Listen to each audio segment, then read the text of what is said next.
2025 June CFRM paper purposes we are going to discuss. I believe that you may be knowing me. For the people who don't know me, I am Shankaramurthy, senior chartered accountant working for an insurance company. And I've been a lecturer at a private institution for 20 years, CFRM subject. And thanks to CA Sri Lanka for inviting me for many years to do the pre-scene discussion. So for the benefit of students, I would like to share my knowledge, and I'm happy that I've been given the opportunity to discuss with you all. So I would request you all to ask any number of questions where you would like to clarify things for the benefit of you all. So please don't feel shy to ask questions. Be open. Okay. So I'm sure like you have got the pre-scene material. This is Singtel Lanka PLC, the company. So I'm sure like you would have gone through at least once the pre-scene material. And as you know, this pre-scene material is used, or the case study is used to answer 50 marks question, 50 mark questions. So you have gone through some of the past papers which should have shown you how the questions have been tested. So the areas coverage could be any chapter. It not need to be in one area. It could be many areas. So your case study, when you are reading it, you also have to think the question can be from any other area, so that you are preparing yourself to answer the questions. Okay, so our objective maybe end of this session will be to understand the case reasonably well, as well as to prepare ourselves so that any question could be answered in the case study in the exam hall. Okay. So Singtel Lanka, I think some of the things you all have to be contributing, right? I would request you to contribute because it's not one-way communication. It needs to be both sides. So it should be interactive. So you can type either and share the information. So it's about when we are doing our case analysis, we need to look at it in different angles. Generally, my practice is to first get the background of the case, to understand the background of the case, then look at the strengths, weaknesses, and opportunities and threats of the case or the company. Third, going into the financial analysis part of it. Fourth, the future plans the company has and how it's relevant to our questions in the exam. So there are four area or the four questions or four uh, parts. We will divide this case so that it's easier for us to understand the case. And the objective is to understand the case because the questions are going to be in your unseen material only. Okay, so then coming to the company, it's Singtel Lanka PLC. So when the name you read PLC, you know definitely it's a listed company. So it's a listed company in Sri Lanka stock market.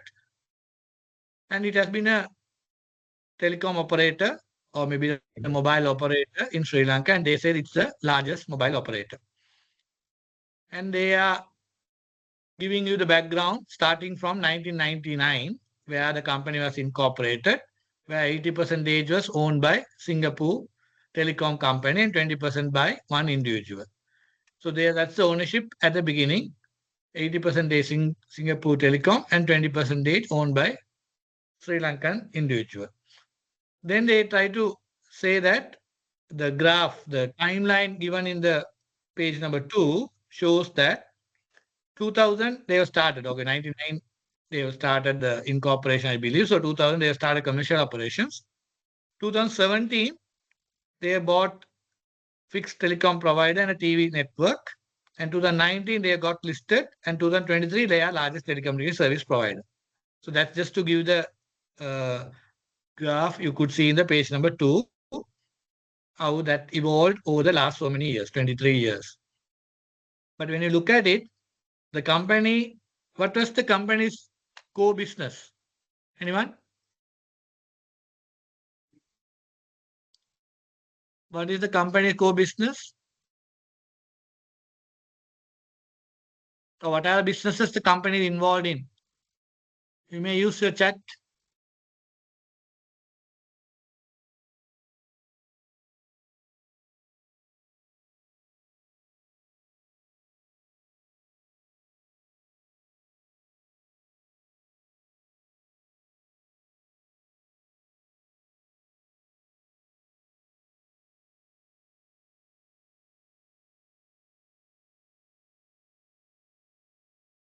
Yeah. Telecommunication. Then, yeah. So it's like it's actually a mobile operator, right? Mainly the telecommunication services they provide, like dialogue. Then they were involved, or they started involving in a fixed telecommunication provider services. That's they bought it in 2017, and they bought a TV satellite network. Again, the dialogue is a good example of dialogue. So you know dialogue started as a mobile operator, then they bought into a fixed line of company, and then they got into a TV station or a satellite services company, and the company has grown to be the provider of the broadband services. That is anyway with the part of the mobile operations, they were involved in the broadband. That's the data you may be knowing, like it's a data services.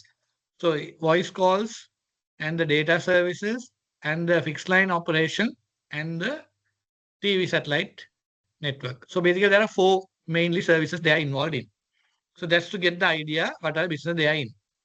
Then, in terms of background to understand, we looked at the ownership. Then we need to understand the company has been owning. I think page number 3 in the pre-seen material, page number 3, you are given the group structure where you can see Singapore Telecom has 20%. That is Singtel Lanka. That's the company we are talking about. Then that company own 90% of the payphone company. Payphone company is a fixed line operator. Fixed line operator is the payphone company. And there is another company called Vista TV. They call it VTV, which is 100% owned by Singtel Lanka. So there are two subsidiaries the company Singtel owns. And Singtel, who is the 20% owner? Anyone? Singtel company, who is the 20% owner?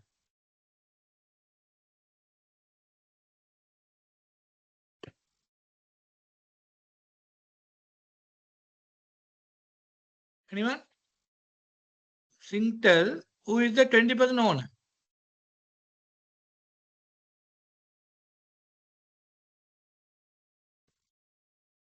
Is it Lionel Jayasundara was the earlier, right? Now, but you need to understand that was at the time of incorporation. Now, who is only the 20%?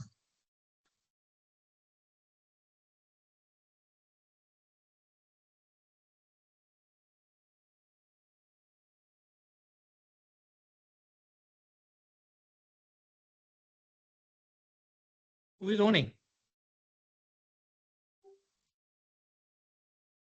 Who is owning the 20%? Lionel Jayasundara, does he own at the moment? No. Now the 20% could be Lionel Jayasundara. We are not too sure about the number, percentage he owns still, but definitely public at large. So a public at large should be owning the 20%.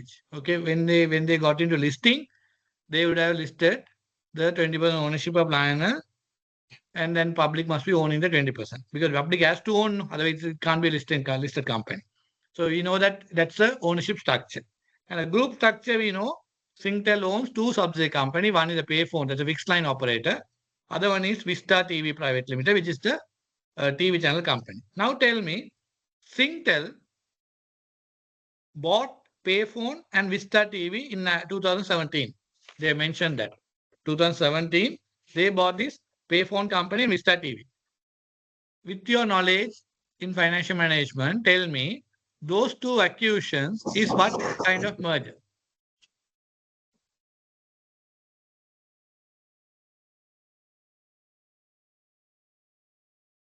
Anyone? those two acquisition in 2017, what kind of merger or acquisition? Can anyone say that?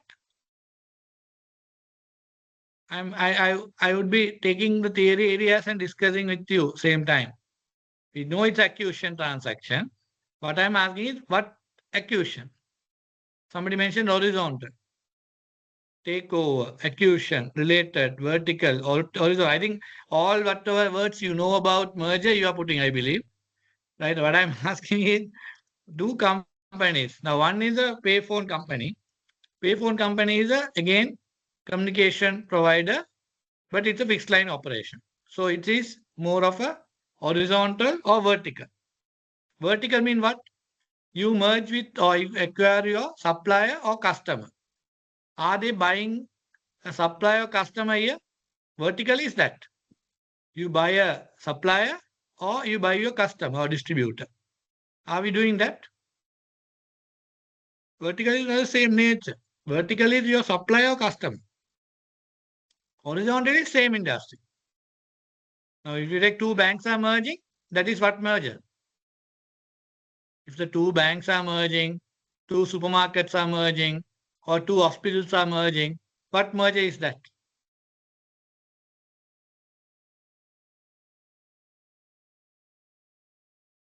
Students? Yeah. Horizontal. Very good. So, you know that it is horizontal. So, are we merging similar industry company or acquiring a similar industry company, or we are buying a customer or supplier in this case? I think we are buying a similar nature, that is fixed line operation, but similar nature we are buying. So you could say that it is a more of a horizontal acquisition, horizontal. Vista TV. Vista TV is what?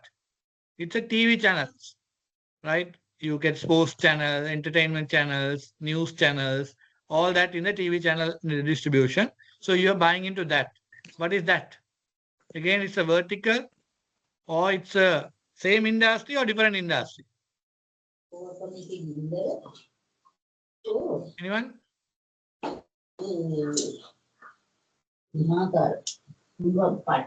I appreciate you communicate also. So that would be interesting. Don't worry about making mistakes.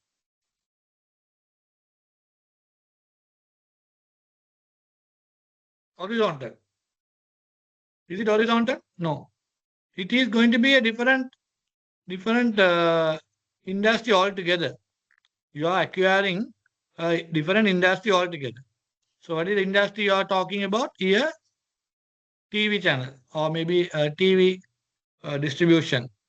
That kind of thing, if you are merging, it's not your communication, whatever you are providing now. It's a different industry. So it's more of a conglomerate merger.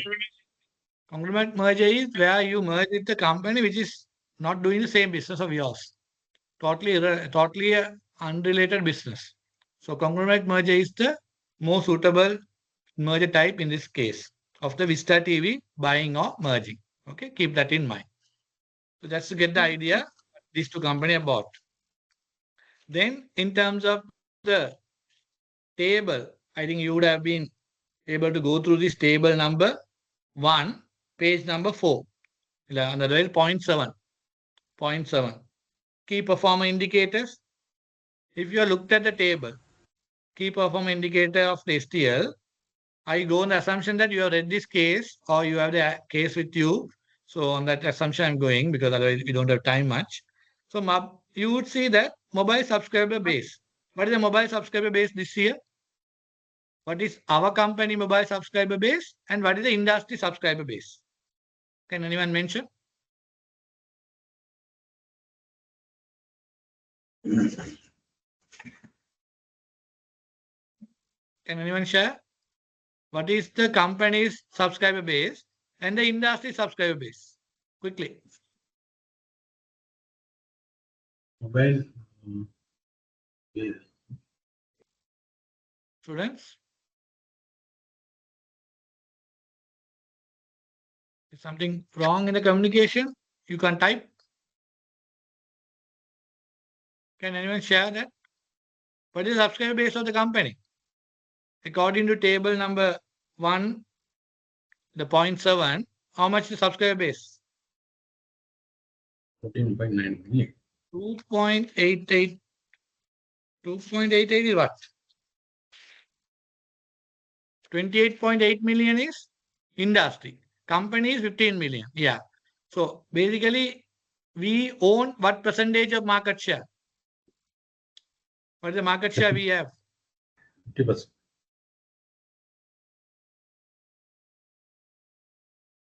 We have more than 50% market share.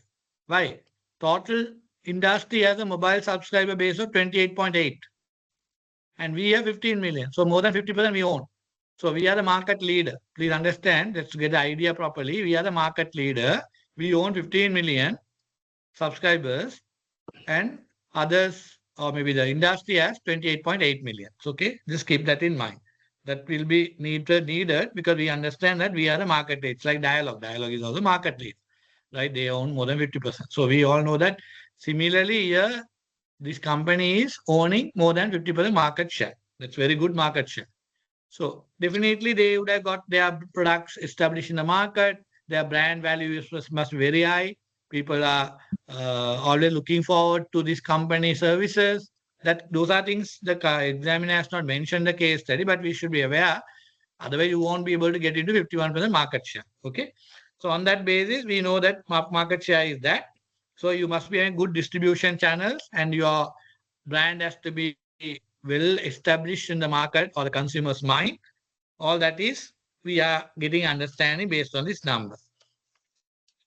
Then when you look at the background, any other things which are relevant for your background understanding? So we touched upon many things: ownership, structure, group structure, and how the company has evolved over the past so many years. And very importantly, this company history. It is started from 2000 and we are talking about 24. So we are talking about 24 years of operation in a country, a company. So 24 years of company mean, its history mean, it's very good thing. You should be always remember, any company which have a good history of 20 odd years, you can definitely say they have gone through various challenges, risk, taste changes, technology changes, customers needs changes, and government policies changes. All this you have gone through. So that itself shows that you are strong enough to fight all that odds and come up to this level. So that's a very good strength. When we are looking at strength, first strength would be the history itself shows that you are very much strong enough to survive going through difficult times and come up to this level. Okay, that is a major history, but it's the strength itself for the company. Okay, then coming to the industry growth. Industry growth. Whether this industry is growing or it is stagnant or it's going down. Can we say anything about it? Telecommunication industry, mainly the telecommunication industry, is it growing or not growing? Anyone? Yeah, true. It has been growing. It has been growing, but please note, if you take the mobile lines only, mobile lines only. Now, what is our population? What is our country population? Anyone?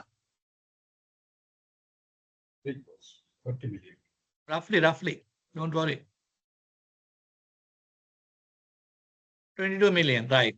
So your population is 22 million. And what is the subscriber base in the industry?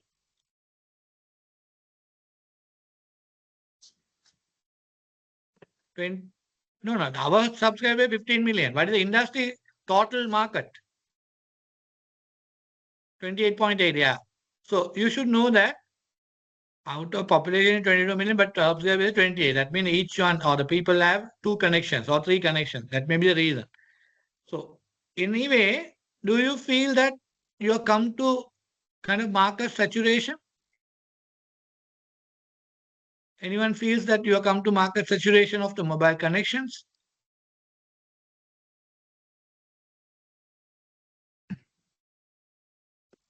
Can we go to 50 million connections? Anyone believe that we would be able to run higher growth over the next 5 years and become 50 million subscriber base in the industry? Can we do that? Please answer. Common sense question I'm asking. Exactly. No. No way. So please understand that even though this industry is doing well, in terms of the mobile connection, do you think that mobile connection will go to 50 million? No way. The population doesn't increase, right? So how come you get mobile connection 50 million? Okay, maybe then people take two connection, three connection, but still it will not be 50, 75, 100. You don't achieve like that. So there is a limitation in this market growth in terms of growing. So please be aware of that for you understand. But broadband services, that is internet connection, internet services, that has a future. Future in the sense that has a need.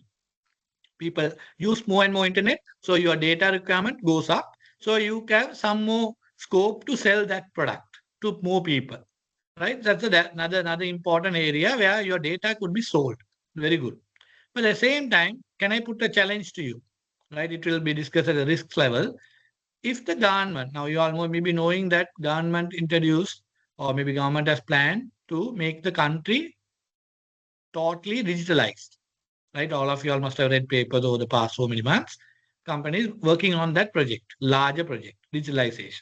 So if the digitalization works, and then what is the purpose? Everything has to get connected. There will be more communication, and then cost of the communication has to be cheaper. All that, and assume that if the government introduce free Wi-Fi for the entire nation, what happens? Can anyone answer? If Sri Lanka is going to have free Wi-Fi for the entire island, may not happen tomorrow morning, but if really government works on this kind of project, may achieve. So if that happens, what is going to be your future for data? Will you have business for data? Can anyone answer?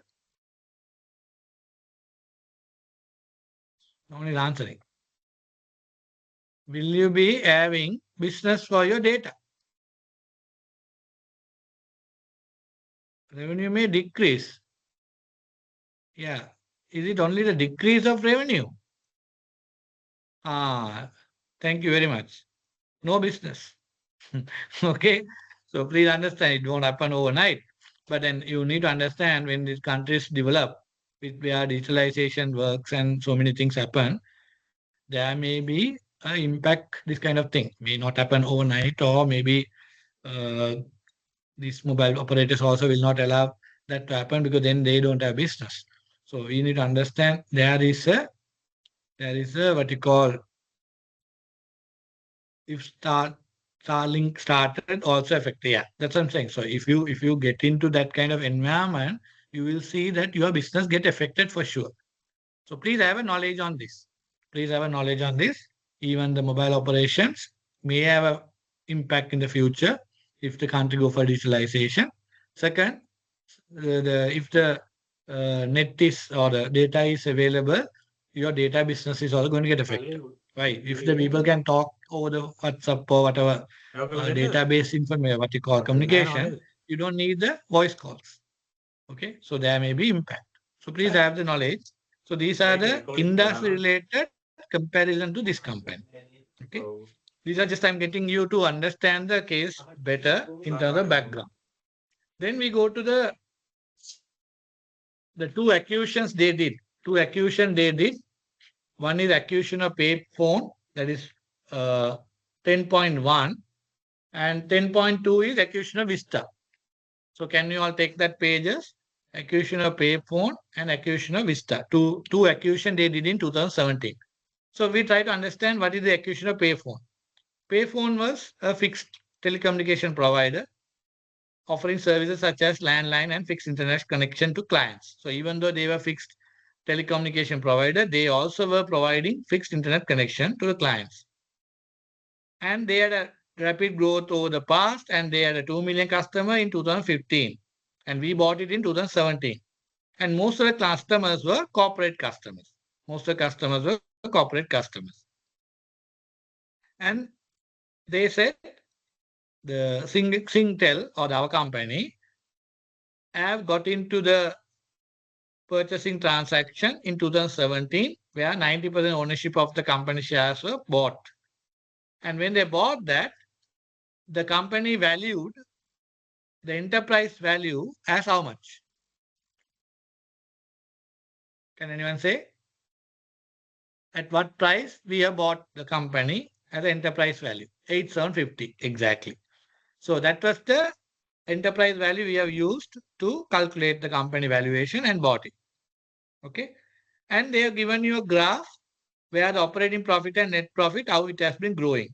So operating profit and net profit of PPL, the payphone company, how it has been growing, they have given you.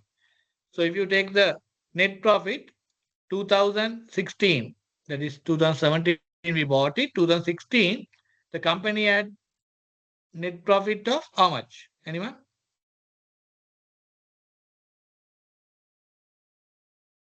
We have to get the pre-seen paper. Why? CA Sri Lanka website has it. Come on. I believe that every one of you all know that pre-seen is in the CA website.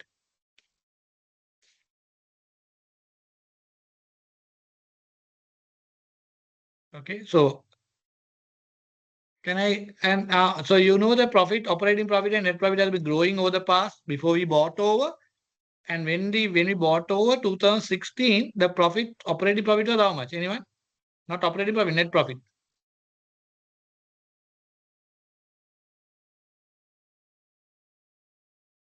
Yeah, 1150. Yeah, roughly you can say 1.1 billion net profit. It's in the graph. It's in the graph. So if you properly looked at it, it may be 1.1 something. Okay. So they bought it and they have used, what is the valuation method they have used to buy the company?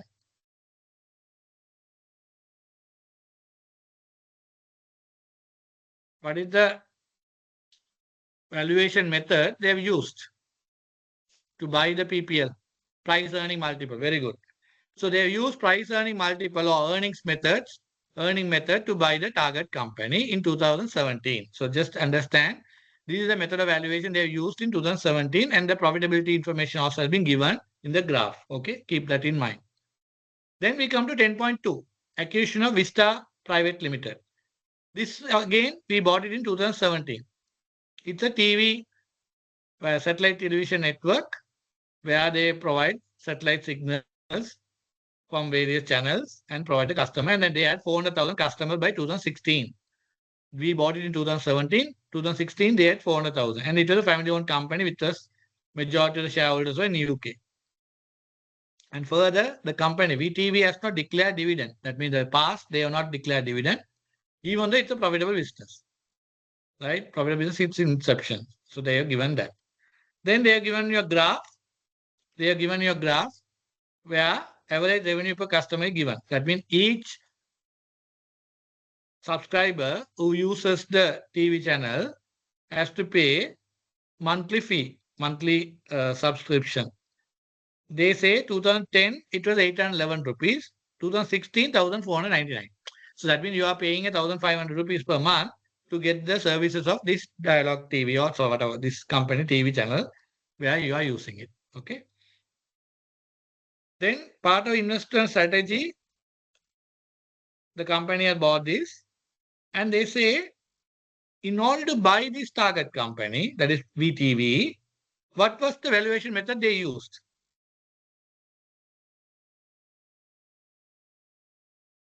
Anyone? Free cash flow. Very good. So it's a cash flow method. So please understand there were two acquisitions in this case already happened. 2017, not recently. Two companies have bought over. That shows that they have used two methods. One is PE method, other one is free cash flow method. So all of you know the both methods differences.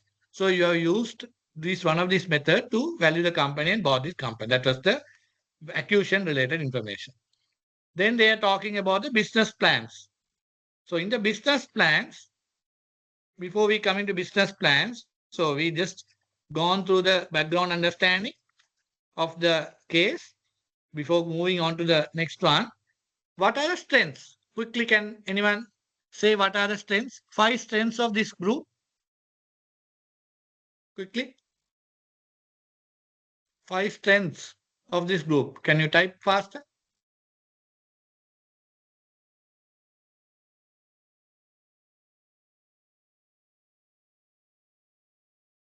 Each one type 1, then automatically you get 5. There are many people joined here. Not, you don't need all have not to be typed by one person.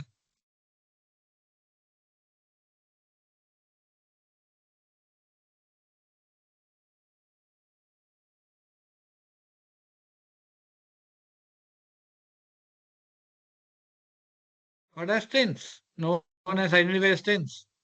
Exactly. Largest market.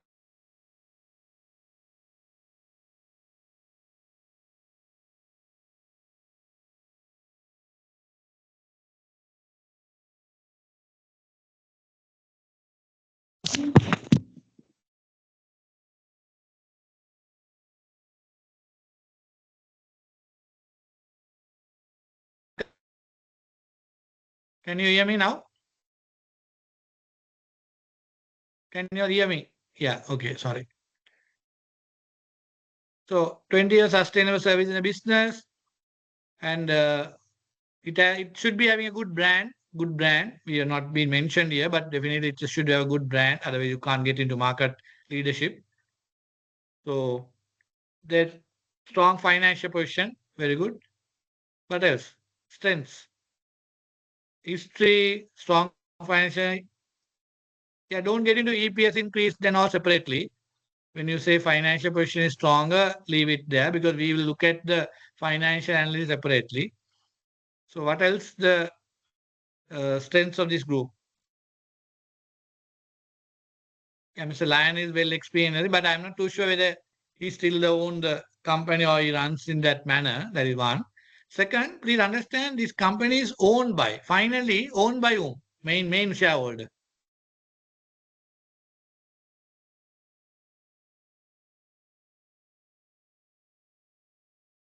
Yeah, actually this is been owned by Singapore Telecom. So what's the advantage? No, Dialog it's owned mainly by the Dialog Malaysia. It's a Singaporean company. So the advantage we have is the latest technologies could be shared into our country. So there is a benefit, right? Definitely we have benefit here because the larger percentage of ownership is with the company in Singapore. So definitely the Singapore will be able to give us the latest technologies and all the new techniques for the development of the business in Sri Lanka or the services to customers. So therefore, you need to understand these are the strengths. These are strengths this group has at the moment. There you can add on some other things, small things you can add on, but the key ones we talked about.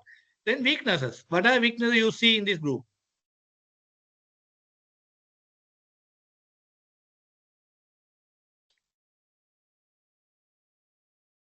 What are weaknesses you think?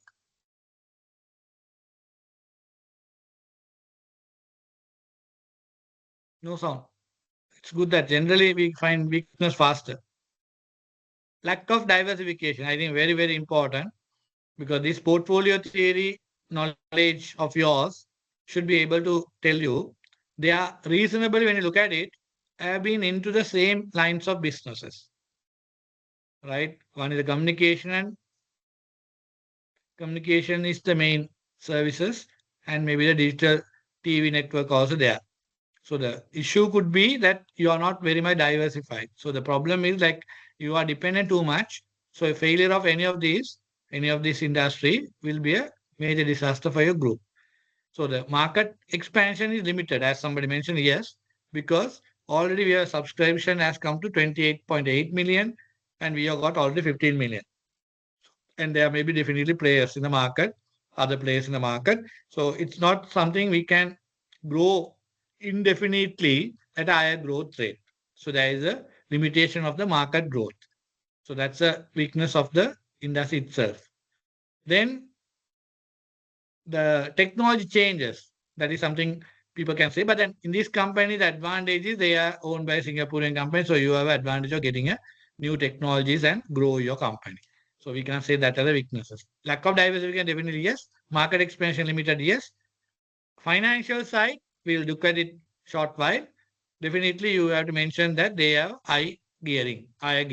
So we will discuss that little while. So they are high geared company. So that is the weakness at the moment they are faced with. Okay, maybe you can find smaller ones and say what are issues they are faced with.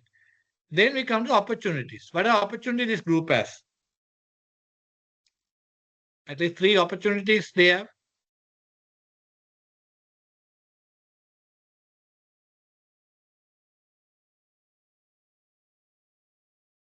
They have the opportunity of acquiring the competitors. Why? They are the one of the market leader. They are a market leader, 51% or whatever. And then they have been strong enough in their financials and they are backed with a Singaporean company. So the advantage they have, they can merge with a smaller company or they can acquire a smaller company so that their market leadership can be strengthened further. So that is the opportunity they have got at the moment to get into one. Second, since their financial position is stronger, they don't need to be buying the same industry company. They can get into different industry also because they have the financial strength and they have the technology platform or technology support also from a developed country company. So that is another expansion opportunities are there for them. Second, what else the opportunities you feel? Any other opportunities to identify? Always remember when you are a market leader, you have the cushion. You have the cushion mean you have the strength to compete with your competitor. Because you can now, for example, when you say new player comes into market, any business, new player comes into market, he needs to get the business. Already there are a couple of players in the market already. And you being a new company, you want to get the business. So what you generally do is you will try to give products or services at a lower cost. And you give some value addition. And you try much as possible to give anything and everything to get the market or get the business. The disadvantage you have as a new company, when you go to do that, you start making losses. You can't make profits. Why? You have to reduce the price, your cost structure will be similar, but your income will be low. So you will face losses. The larger market leaders, the advantage for them is they also can do the same thing, cut the prices, all that without any problem because they have already made money in the past and they have cushion. They have reserves. So with the reserves, they can do anything to cut the competition easily. So cost leadership, yeah, you are right. Cost leadership in the sense you as a market leader already you have got the economics of scale so that your cost could be lower compared to your competitor. And competitor, when you get into this kind of market, generally you have to get the people from the market at a higher cost. Why? Good people are in the experienced company. So they will demand definitely more. So you have to pay them higher cost and get the same people. So when you do that, your cost structure going to be increasing and your revenues are going to be lower and you will face difficulty. But being already a recognized market leader, you can easily do a reduction in your selling price and get the business without any problem. And people will be loyal to you also because they have been with you for a longer period. Just imagine about dialogue only. They've been market leader for long years and then they can do it easily. Any new competitor, it's not easy for them to capture the market. So that's a opportunity in this whole thing. Then the threats. What are threats you feel? Anyone? Threats this group has?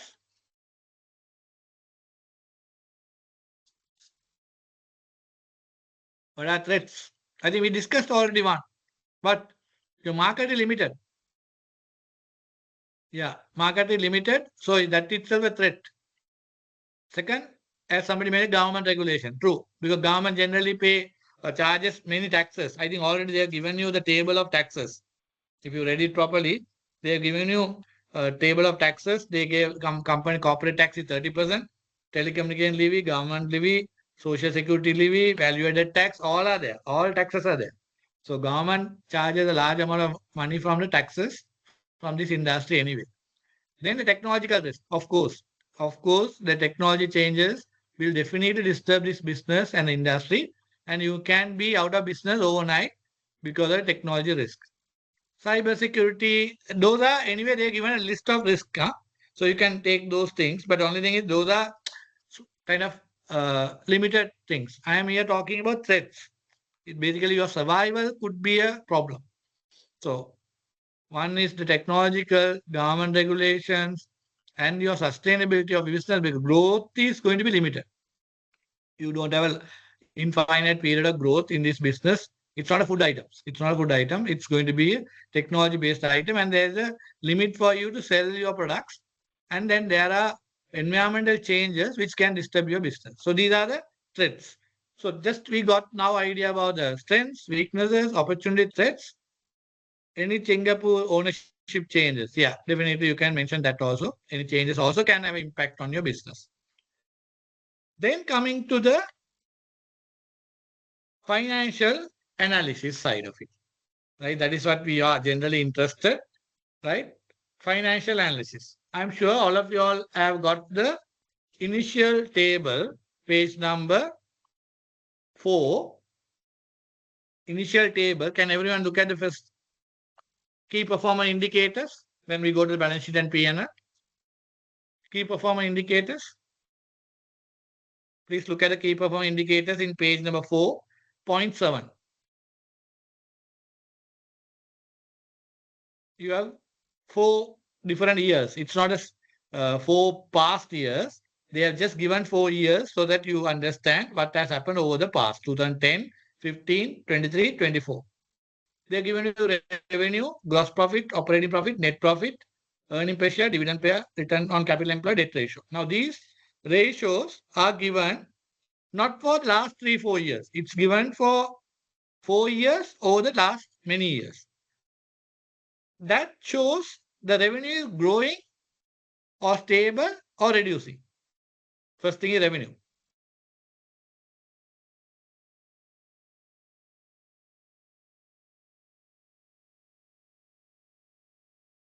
Anyone?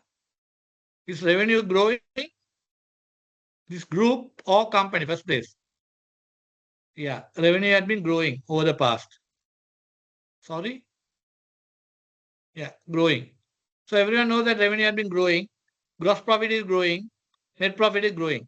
So overall, operating profit is growing. So every profit is growing.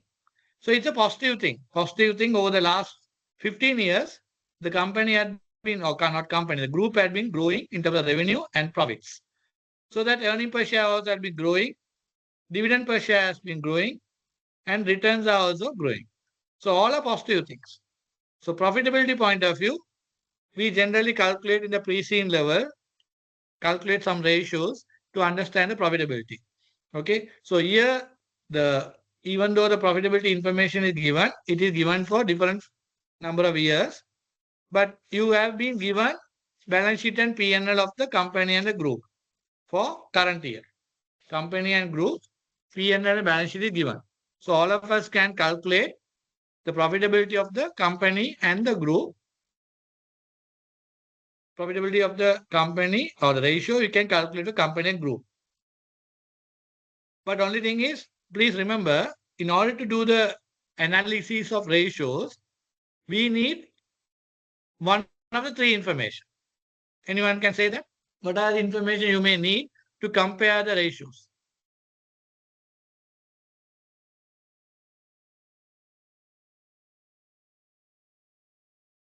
Very good. Industry, last year information or past information. Third, budget. Okay. So generally we take 3 information. Industry information is a similar company. Yeah. Right. Past information. Past could be 1 year or many years. Past information and the industry information comparably and the budget information. So these are 3 information you may take. Then you can compare. The benchmark is industry. Generally the benchmark is industry information. So you take all 3, one of 3 and compare. But in this case, you are not given the past information properly. Right? They are not given your balance sheet even for 2 years. It's only 1 year balance sheet, 1 year P&L. So we don't have past information. Budget is not given anyway. Industry information, few industry information they are given, few, not everything. So what I would like to ask to tell you is to just get this understanding of the profitability unless the examiner give you another year of information or 2 years information and ask you to calculate some of the ratios and look at it. But we can definitely look at the company is profitable or not profitable, definitely profitable. 6.1 billion profits. Group is profitable, 10.4 billion profits. So we can calculate the GP margin. We can calculate GP margin for company and group. We can calculate operating profit margin, again company and group. Then we can calculate the return on equity. Return on equity. Now you can calculate these ratios, but you don't have anything to compare with.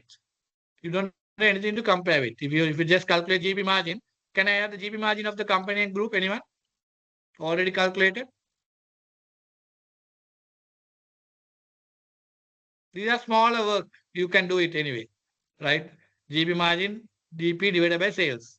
Company how much? Group how much? Can anyone say that?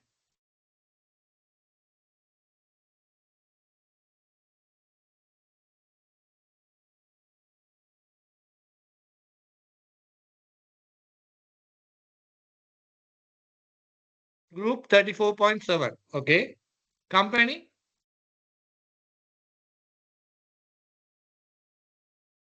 group 34.7. Company how much? GP.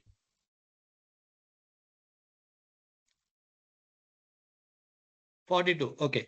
So we have got these 42 and 34.7. But by looking at that number, can we say anything? We can't say much because we don't know what is the industry GP. What is the last year GP? We don't have that. Okay. So if you don't have that kind of information, we can comment whether you have done well or not done well in the past. You can conclude this. Okay. So please note that even though we have got this ratio, it is just to get an idea what was the GP margin and what you call the operating profit margin of this company. We can calculate. But we don't have anything to compare with. So we can conclude saying that you have done extremely well or you are not doing well. Both you can't say, but 40% is looks good, But we don't know what is the generally returns in the market. But coming to ROE, return on equity. Can I have the ROE? How do you calculate ROE? Company?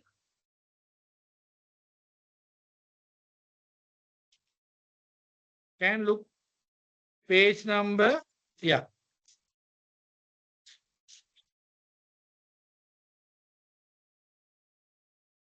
Yeah, you can get the GP for 2023.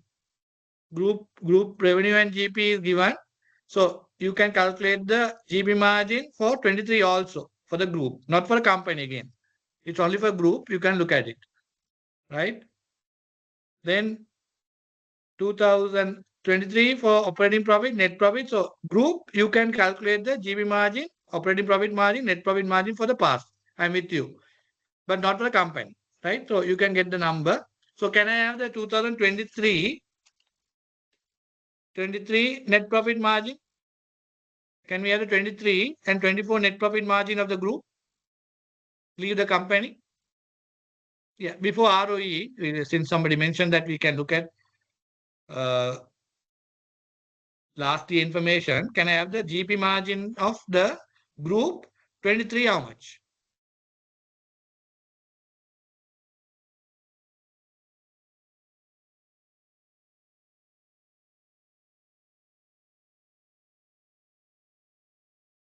$5.43? Can't be.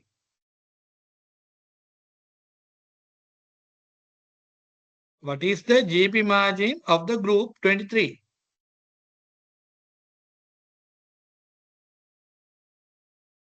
$37 billion is your GP, 109 billion is your revenue. What is your GP margin? Exactly, 34%. Yeah, 34%. 24, your GP margin was 42.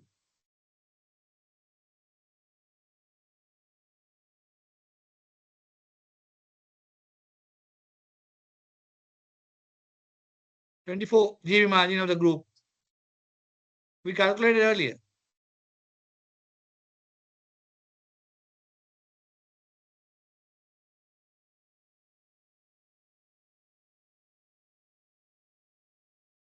How much? 42, exactly. So when you look at the GP margin compared to 23 group, GP margin has gone up. So it's a positive thing. It has grown up. Can I have the net profit margin of 23 and 24 of the group?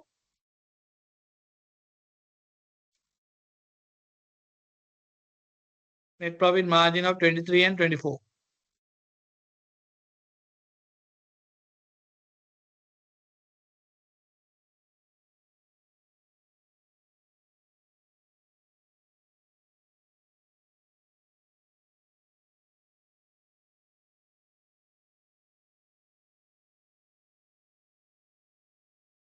How much?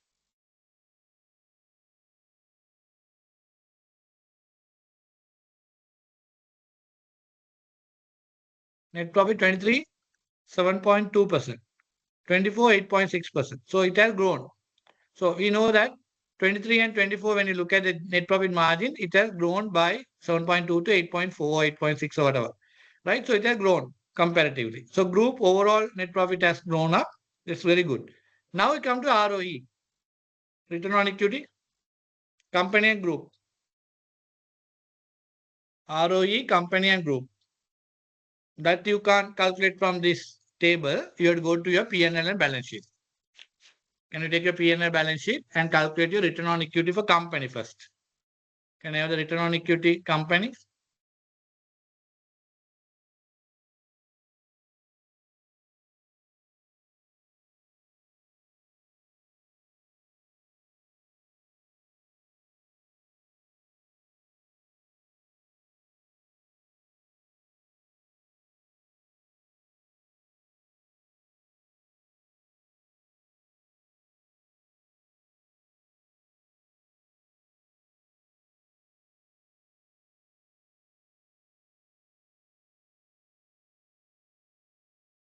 Two thousand 24 group and company.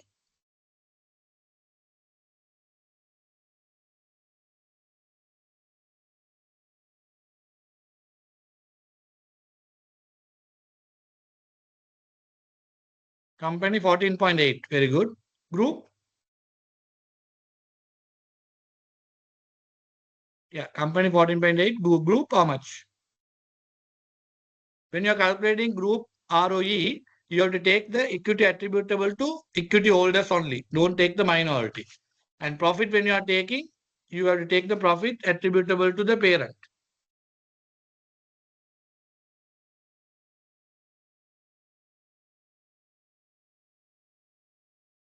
Even though 10,414 is the profit of the group, you have to take 10,369. That is the owners, parent company shareholders are entitled to. That divided by 49.5 billion. How much is that? 23? Can anyone confirm that?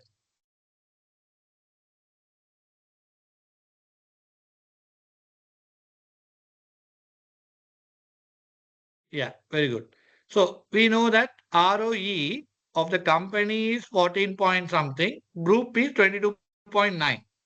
Now, we don't have comparison to make. We don't have comparison to make. We don't have industry information. We don't have the previous year information. But 2024 December, we are talking about this information. Return on equity of 23%. We just take group 23% return on equity. It's a good return or not a good return?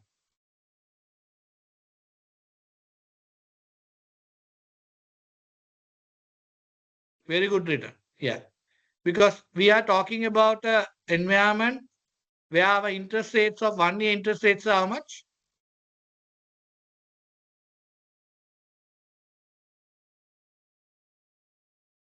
20.99.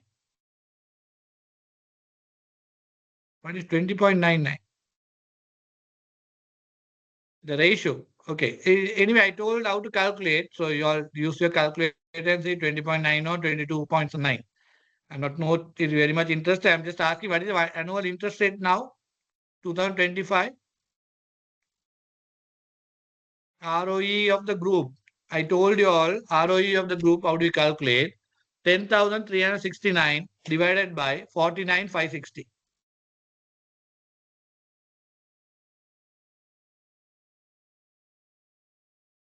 Okay. How much you are getting? 10,369 is the profit attributable to parent company, shareholders. That divided by 10,369 divided by 49,560. That is 20.9. Okay. So that's your return on equity. Earlier we got 22.9, so it's not correct. 20.9 is correct. So that's a group ROE. Now, my question is, 1 year interest rate is how much these days? 24 December onward. Just think 24 December only. We are looking at it now. What was the interest rates in the market? Roughly. Exactly. Very good. 8% levels. So 8% level, somebody said 12%, I don't know where, right? 8% level is your interest rate in the market. 8 to 9% level, normal bank deposits, right? So if 8, 9% return and we are talking about return on equity of 20% something. Is it good return?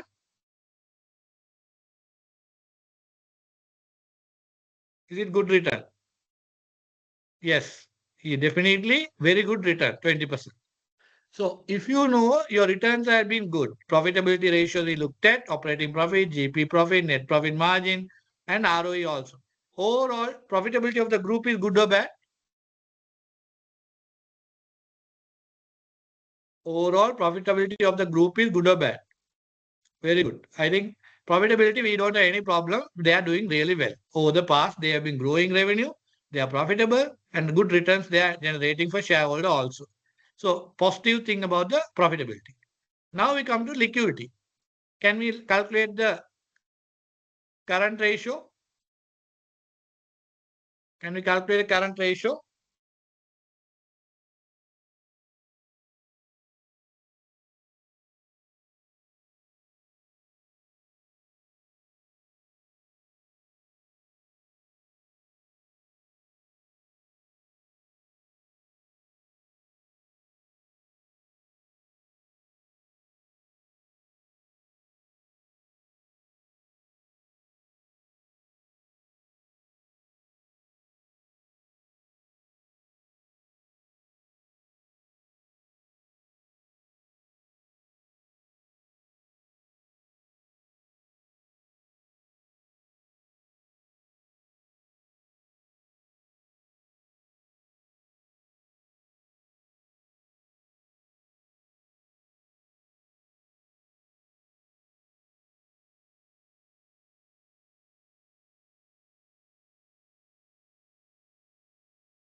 So we have current ratio 0.96. That is, to meet the current liabilities, right? To meet the current liabilities, we have 0.96 current assets. That's what you are saying, right? To pay 48 billion liability, current liability, we have 46 billion current assets. That's for group. Company 0.86 current ratio. Now tell me whether this company or group is liquid enough or they have sufficient liquidity or not sufficient.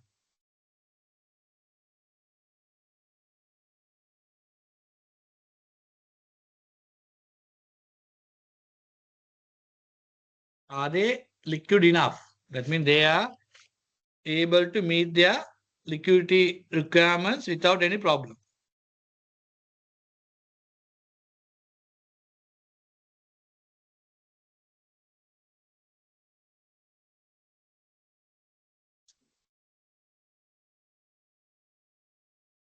Sufficient or not sufficient? There are both answers. Can manage. What is your requirement? Somebody saying can manage. What is the requirement? To pay 1 rupee liability, how much you need? Exactly. To pay 1 rupee liability, you need more than 1 rupees. Right? Not 1 rupee. Generally, the guidance you would have studied in A level, whatever, 2:1. Current ratio is 2:1. To pay 1 rupee liability, you should have 2 rupees. right? So you don't have that. So there are people who have thought you can manage. Sorry, you can't. And it's a larger company. It's all billions we are talking. If you can't meet your liabilities on time, you will be into major difficulty. So actually, quick ratio you don't need to calculate because this company or group don't have inventories as such. It's a small inventory only that is ignorable. So the current ratio and quick ratio, if you calculate, is more or less the same. So what does it mean? To meet 1 rupee liability, we have less than 1 rupee. That means it's a serious problem. So it's a serious problem. So we need to understand we are not in a good condition. We are not in a good condition in terms of liquidity. Profitability, we are very good. Liquidity, we have problem. We have to address that problem because what is significant? Is it the profitability significant or liquidity significant for a company? Or the more important to be managed?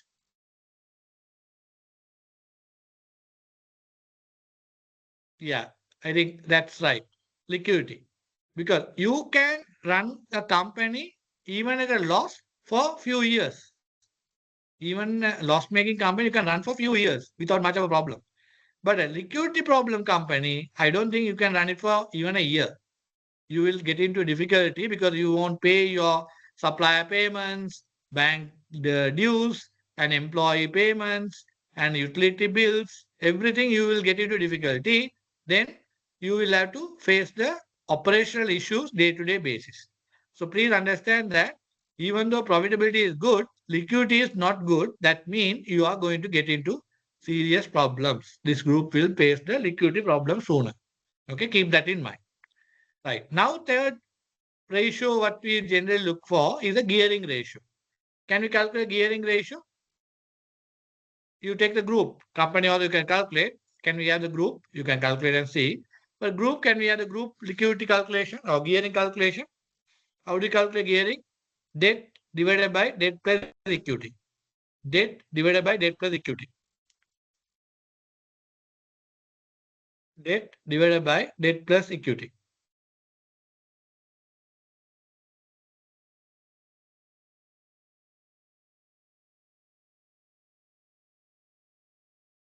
Debt divided by debt plus equity. When I say debt, please understand that if you have learned financial management in the past properly, you would have learned even though some of the short-term borrowings, some of the short-term borrowings can be in your accounts, those could be mainly used part of the long-term debt. Part of long-term debt. If you have taken a borrowing for 5 years, you have 1 year dues, 1 year installment. Those 1 year installments can be categorized under current liability in your balance sheet. But truly speaking, those are part of your long-term loan. So even though balance sheet we have shown current liability, from the gearing calculation point of view, we consider those short-term borrowings part of a long-term debt. Long-term debt. So on the same assumption, we consider in this case the borrowing given, both borrowings will be considered part of a long-term debt. So you add the current liability and non-current liability borrowings, secured and unsecured both, and consider the debt capital. Then you debt plus debt divided by debt plus equity. Equity, of course, group, when you say equity, it is your 49,560. That's the liquidity relevant equity. Can we have the gearing, please?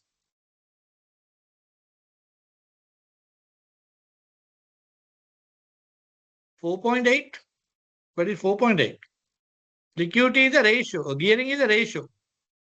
Debt divided by debt plus equity. Yeah, 64.8 or 65. I think it's fine. So your gearing is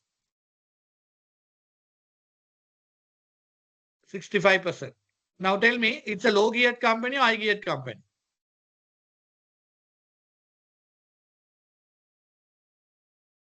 Yeah, it's high geared company. So if it is high geared company, what is the plus and minus? High geared company, what is the plus and minus?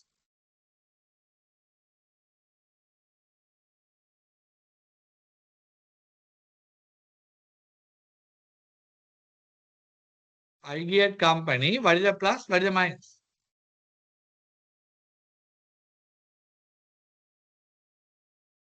Yeah, we would have learned somewhere, even though company has geared, the advantage is a tax shield. True, you have a tax benefit. The advantage is not just tax benefit. Actually, if you are a gearing company, if your return, your operating return is more than your cost of debt, please understand this properly.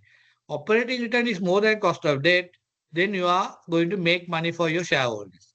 That means your operating return from the money you invest is going to be more than cost of debt. If it is more than cost of debt, definitely you are going to generate additional return for your shareholders.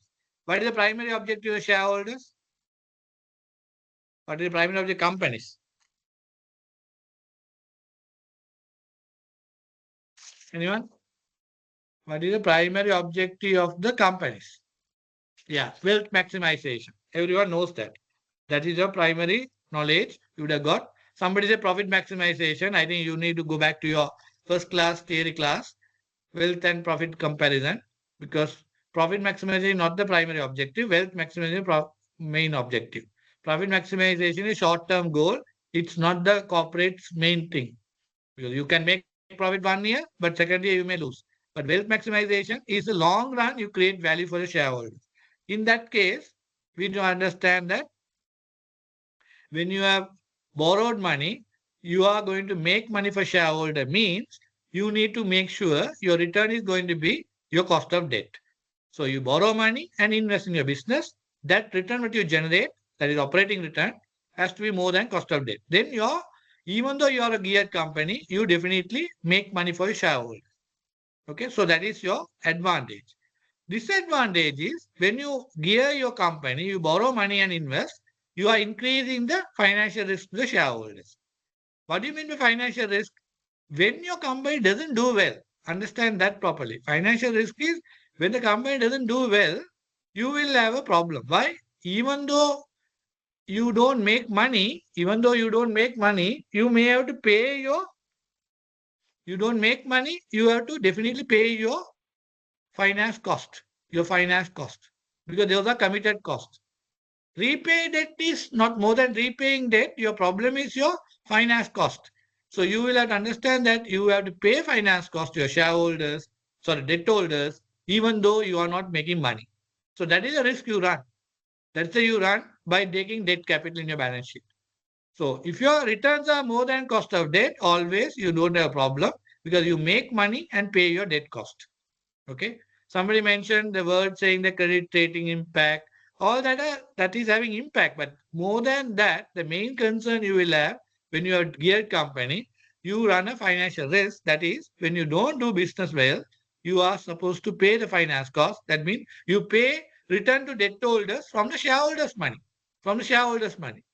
What is the primary objective we talked about? Maximizing shareholder wealth. But in this case, it's going to be opposite. Why? You take money from shareholder and pay the debt holders.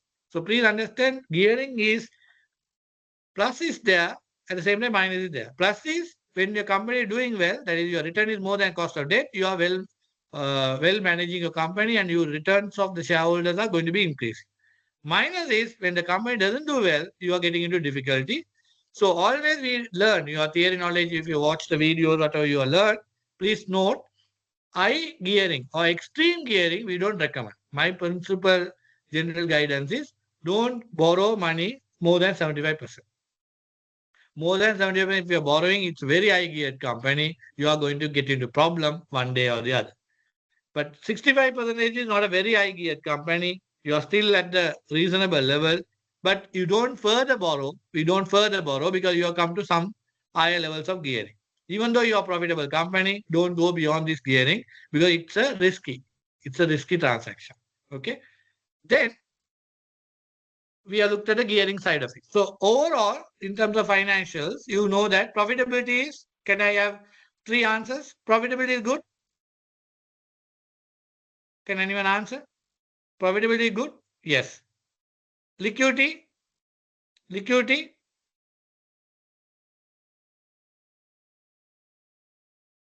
Liquidity? Not good. Gearing? Gearing good or bad? Gearing don't conclude saying not good because at this gearing, you are still profitable. That means you are earning returns for Shareholders. You are earning return for shareholder. You are not in a bad situation. You are not in a bad situation. So don't worry that you have borrowed money and invested and you are in trouble. No, you are not still not in the trouble because you are making money. You are a profitable company. So even though it's a highly geared company, you are still in a good condition. Don't worry about the company situation. Now the question I am going to ask is, if I am going for expansion, if I am going to go for expansion, should I borrow money and invest? Should I take shareholders' money?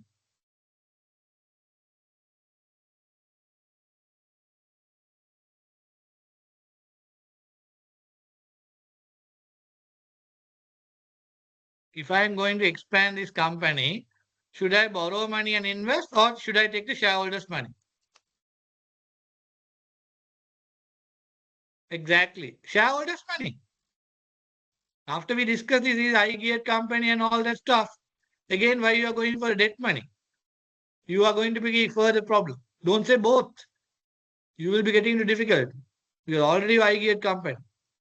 So ideally, if you are going to go for borrowing or if you are going for expansion, ideal situation is you have to get the shareholders' money. Now, when I say shareholders' money, don't think only you have to get a shareholder equity investment. No need. Sometimes you might see this company has some property plant equipment. You have property plant equipment. Some of the property plant equipment you have may not be usable or maybe idling. What do you do? What do you do?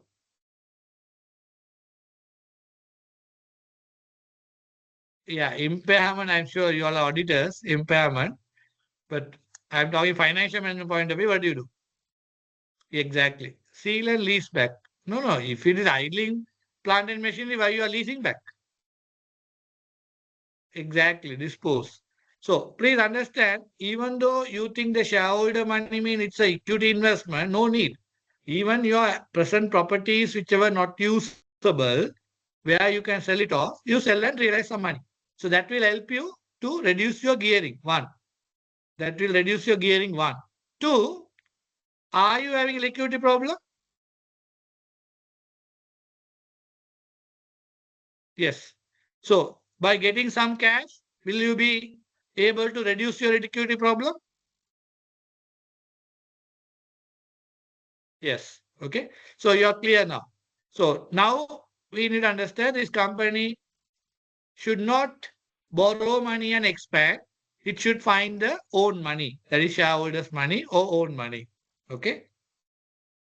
Now coming to the question about the option 1 and 2 given.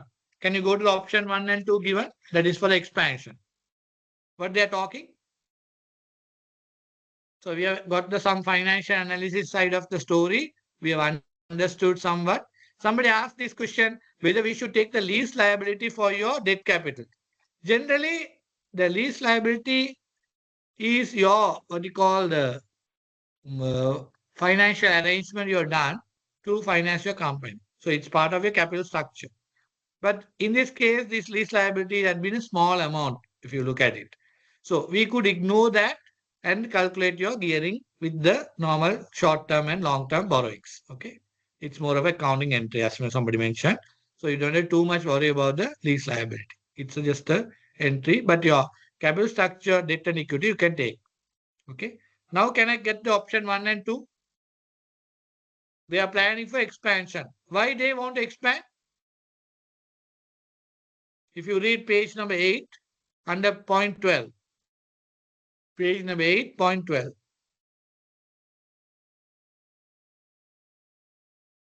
I think very good. Page number 8, point 12. Exactly, exactly. It is for diversification, risk management, diversification, risk management. Rather than you depending on one industry or similar industry, you want to get into different industry. So being a telecommunication or communication provider industry player, you would like to shift to what industry? Anyone?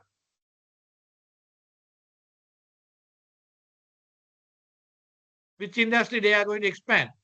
Education. Yeah. Option 1, option 2. If you read the option 1 and option 2, option 1 is about you are going to buy a established education provider. higher education provider, you are going to buy that company.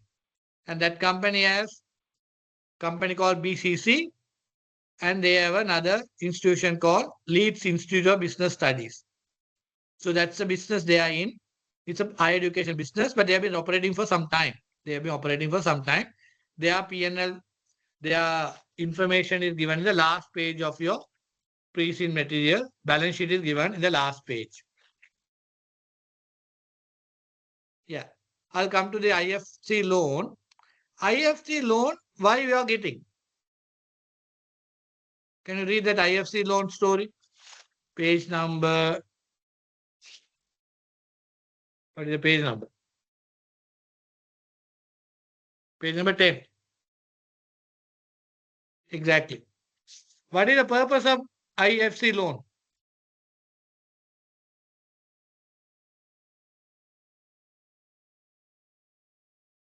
Page number 10. Can you all read? Financing strategy they mentioned. IFC loan. Why they want to borrow money?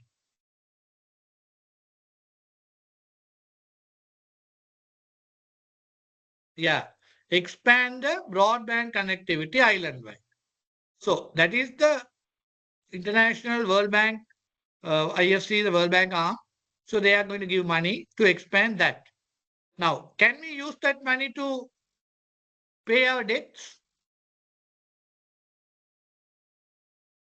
No. Similarly, can we use that money to invest in the option 1 or 2?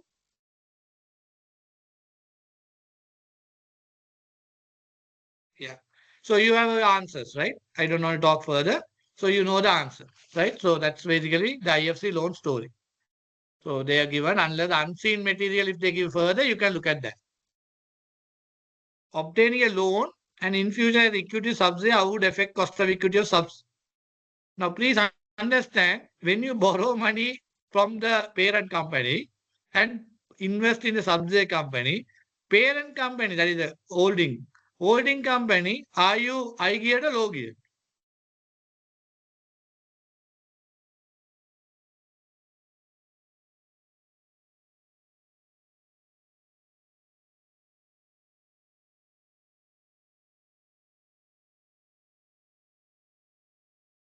Tell me the answer.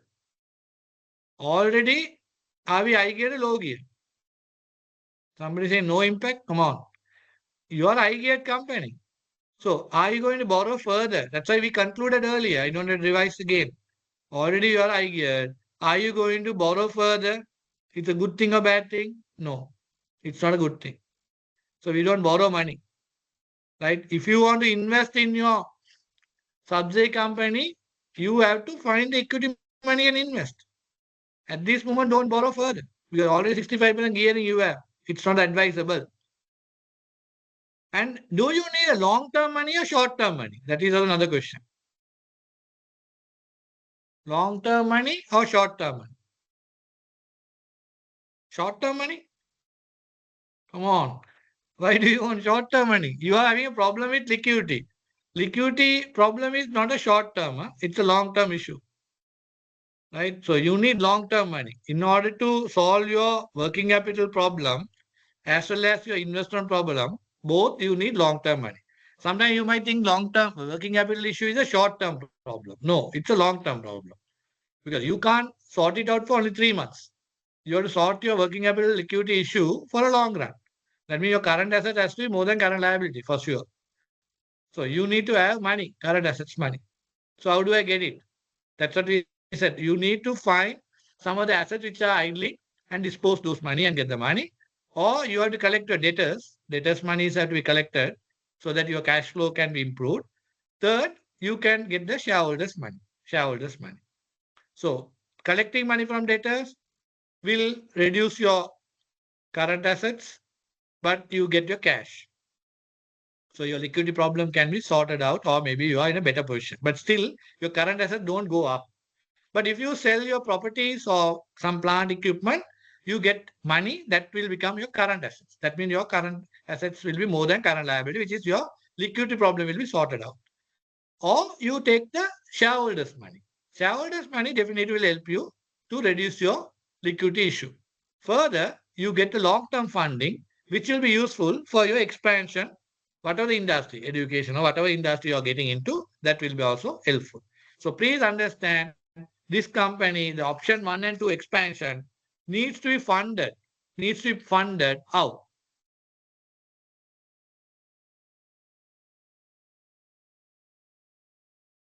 Everyone, everyone.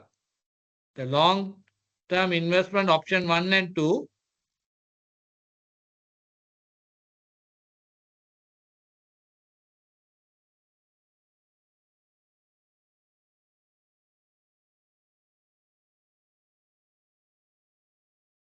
shareholder funds or the equity funds. Actually, you call it equity funding. Both are same, looks like. But then if you take property, plant, equipment, if you're selling, that is good, mostly like equity funding. So it's okay. It's anyway, you have to then need the long-term funding. It's the shareholder funds. Okay, keep that in mind. Now come to the option 1. Option 1 is about a education institution, established company, and we have been given 3-year cash flows of this business. And they are given probability. Why? When you see the probability with the cash flow, what do you understand? Why they are given a probability?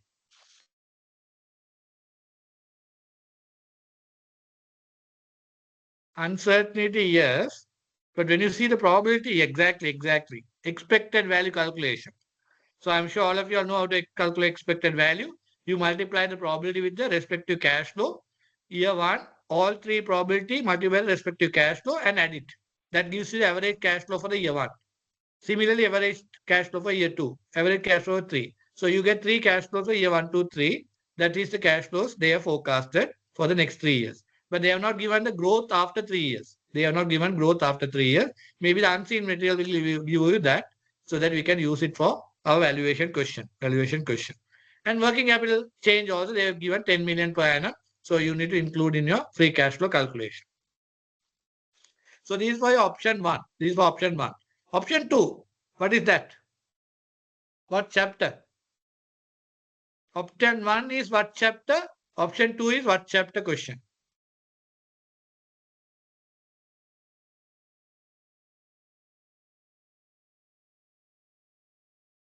Option 1, what chapter? Option 2, what chapter? Option 1, valuation. Option 2,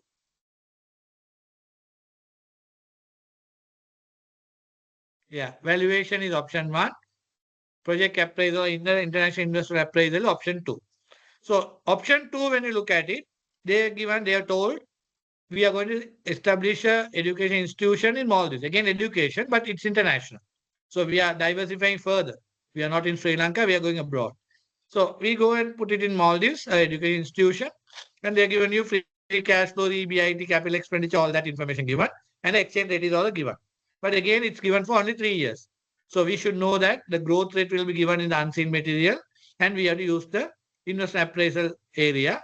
We have to put the investment value. We don't know the investment value. Maybe they can use the capital expenditure that is given in the table, but maybe they will give further information. So you put your capital expenditure and relevant cash flows and convert into Sri Lankan rupees. Because please understand, all these cash flows are in capital expenditure, all everything in the Maldivian rupiah. So you convert finally net cash flow, you convert into Sri Lankan rupee by giving the or using the exchange rate given in the table. 21, 23, 25, you can use it and calculate. And tax rate is also given. In Maldives, how much the tax rate is?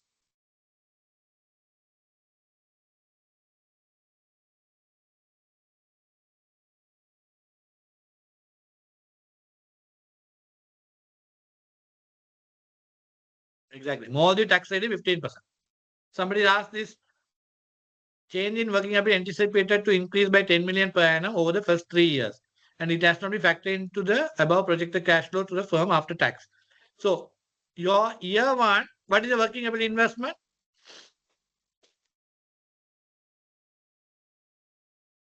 Year 1, what is your working capital investment?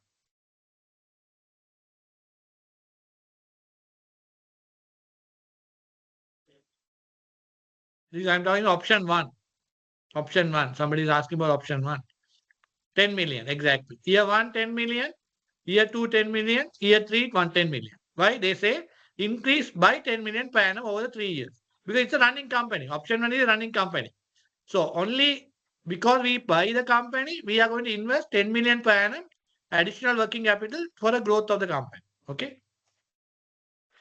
Option 2, it's a different story where they have started it year 1, 952 million, 957,000. So we believe that the net working capital amount is the investment you are doing year 1, 2, 3. Okay. So first option is increase in the working capital. Second option is net working capital you have to invest. Right. So we assume that net working capital you are going to invest. Okay. Not that it's a growth. Now, both of these options you have to be evaluated. So what do you need? What are things you need for unseen material? Anyone? Yeah.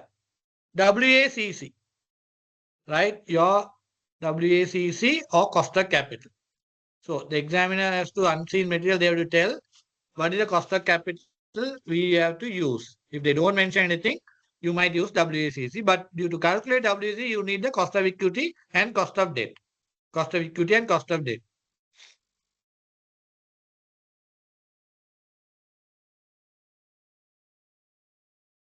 All these case, free cash flow arrive without tax? No, no, no, no. I think you need to make sure last few years of past paper, you have to know how to answer. Look at that answer. Then you will understand this kind of question, you won't get it. Any cash flow has to be after tax. Any cash flow has to be after tax. Okay. You don't discount before tax cash flows. Then expect a free cash flow WACC. Yeah, the cash flow you calculate and you discount using WACC. Now, the examiner has to give you the WACC related information, which kind of cost of capital to be used. And I think there is one place they mentioned that if you are using your what is the present WACC? Anyone?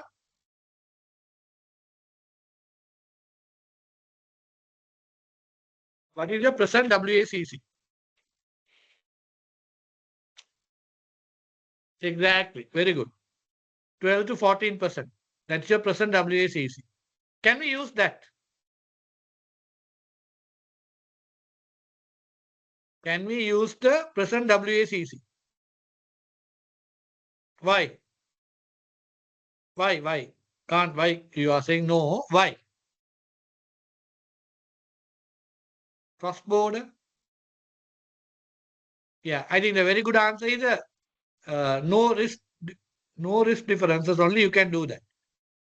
Your risk is going to differ. Risk is going to differ. So please understand, you are going to have a different business risk altogether. Why? Your present business is in the communication services. You are getting the education services. And as somebody mentioned, it's a cross border. Option 2 is cross border. So your somebody mentioned the financial risk will change. I doubt the financial risk side, but you can assume capital structure will change because that information is not given how they are going to finance the new options. But if they give you the information, you can say whether capital structure is changing or not. If it is changing, yes, financial risk is changing. Otherwise, only business risk is going to change because you are presently communication service provider company.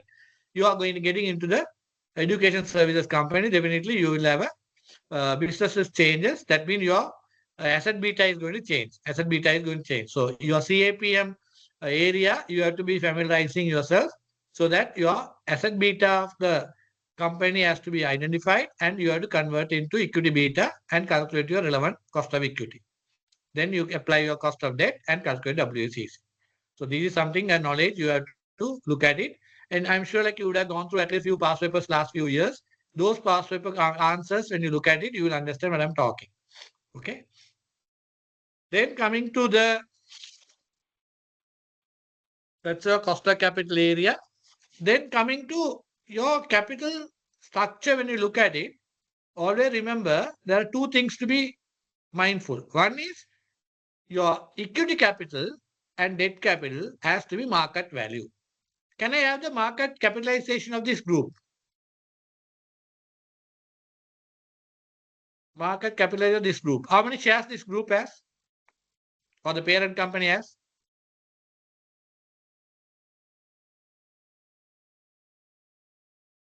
What is this parent company's number of shares?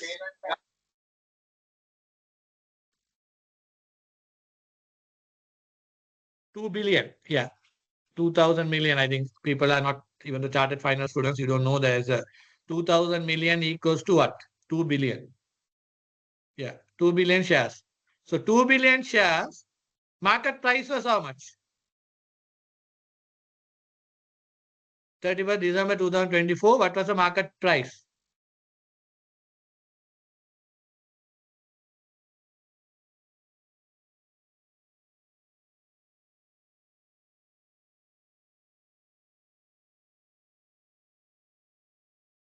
Yeah, 24.55. So you know the market capital is 49 billion. So debt equity market value is 49 billion of the group or the parent company. Then the debt capital, we are not sure, only balance sheet values are given. So we may use the balance sheet value. So please understand, when you are going to calculate your financial management WACC calculation, you have to take the market value of equity and market value of debt. Generally, we assume that market value of debt equals to book value of debt. But in terms of equity, you are a listed company, so you are the market value of equity. Second, WACC, when you are computing, your cost of debt has to be before tax or after tax.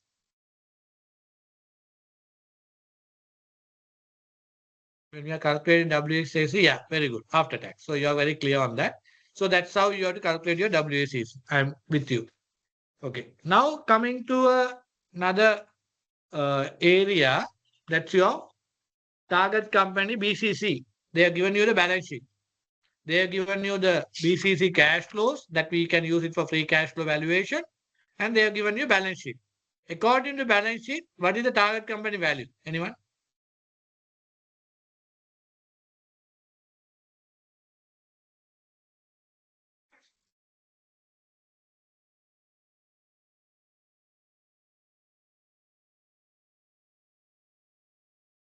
No, no, I mentioned clearly equity market value is given.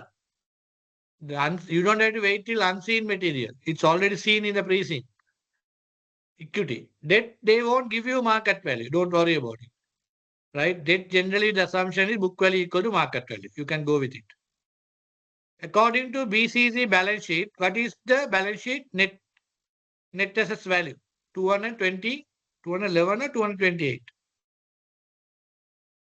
Everyone is 211. Yeah. Now, are you going to buy BCC company only, or you are going to buy the BCC and the 100% subsidiary also?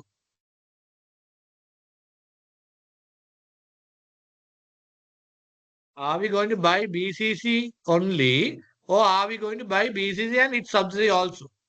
Subsidiary also. So please always remember, when you are buying shares of a parent company, you are going to buy subsidiaries also. You don't separate it out. You can't do that. When you buy parent company, you can't separate out the subsidiaries. You can buy the subsidiaries alone separately, but not the parent alone. Because parent, when you buy, subsidiary also comes. So please understand, when you are looking at net assets point of view, your BCC's net assets value is how much? 228.9. That is your new net asset valuation. Now tell me, your free cash flow based valuation for BCC will give value of how much?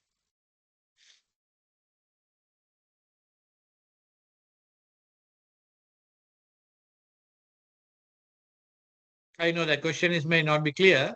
BCC based on free cash flows valuation, if you do, should give you more value than 228 or less than 228.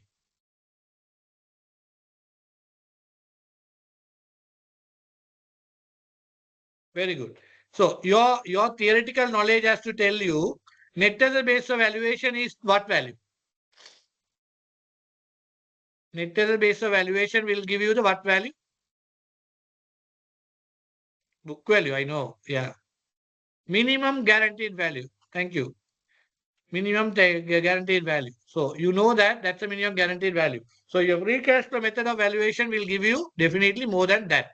But in case your free cash flow based valuation gives you lower than 228 million, what does it mean?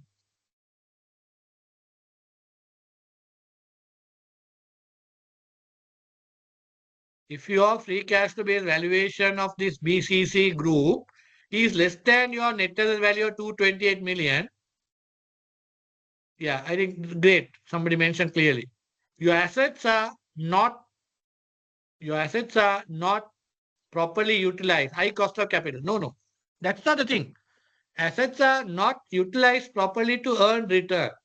Your assets are not utilized to earn return. That is why your free cash flow based valuation is lower than your net assets, because your net assets are there. You have enough net assets, but your cash flow you're generating from net assets is lower. Good example is now you become chartered accountant. Another year's time you are chartered accountant. What is your salary expected? Anyone? You are a chartered accountant next year. Your convocation finishing. How much your salary you are going to get?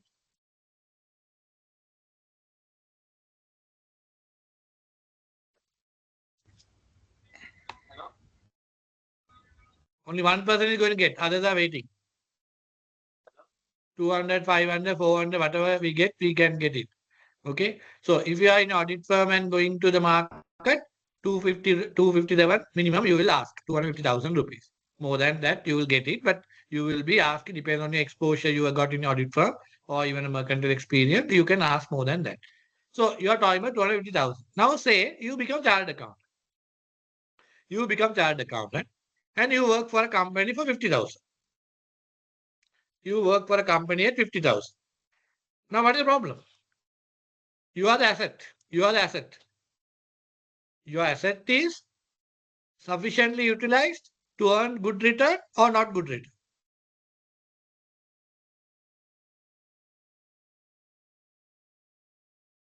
Exactly. Underutilization. You are not making use of yourself to earn the maximum. You are not doing it. So you are basically going for a lower salary mean you are not going to be utilizing. Same thing, a company have a large net assets. I think we explained that, maybe your connection went wrong. Net assets is a group or company. If I am buying the BCC, am I buying BCC only or BCC group? Please answer that.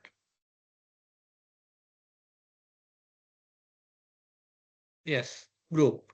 So if I'm buying group, it is always group net assets. Okay. When I go and buy John Keys Holding Company, am I going to get the John Keys Holding only or I am going to get the John Keys entire group?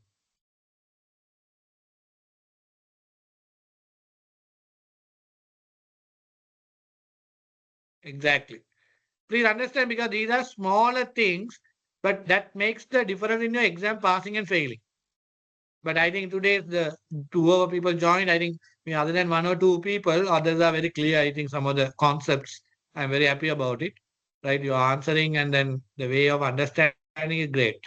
So you have a greater chance of getting through exam because you understand. We generally, I don't get that kind of feedback. Okay. So I'm happy about it.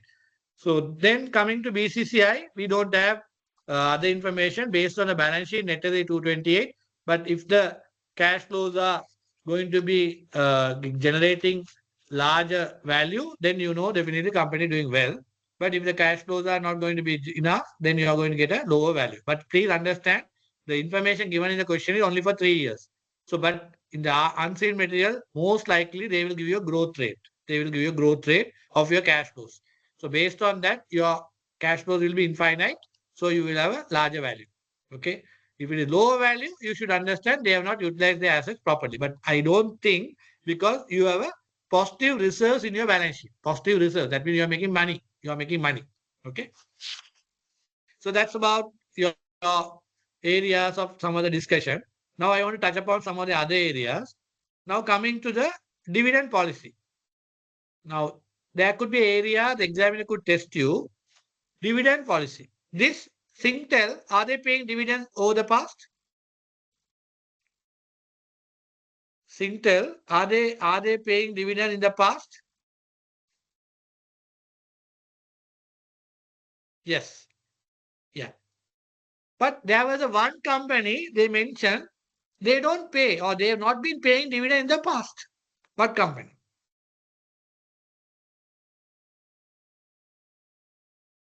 Excellent. TV. TV had not been paying. So I just taking the two companies dividend policies. Now tell me, what dividend policy is more recommendable?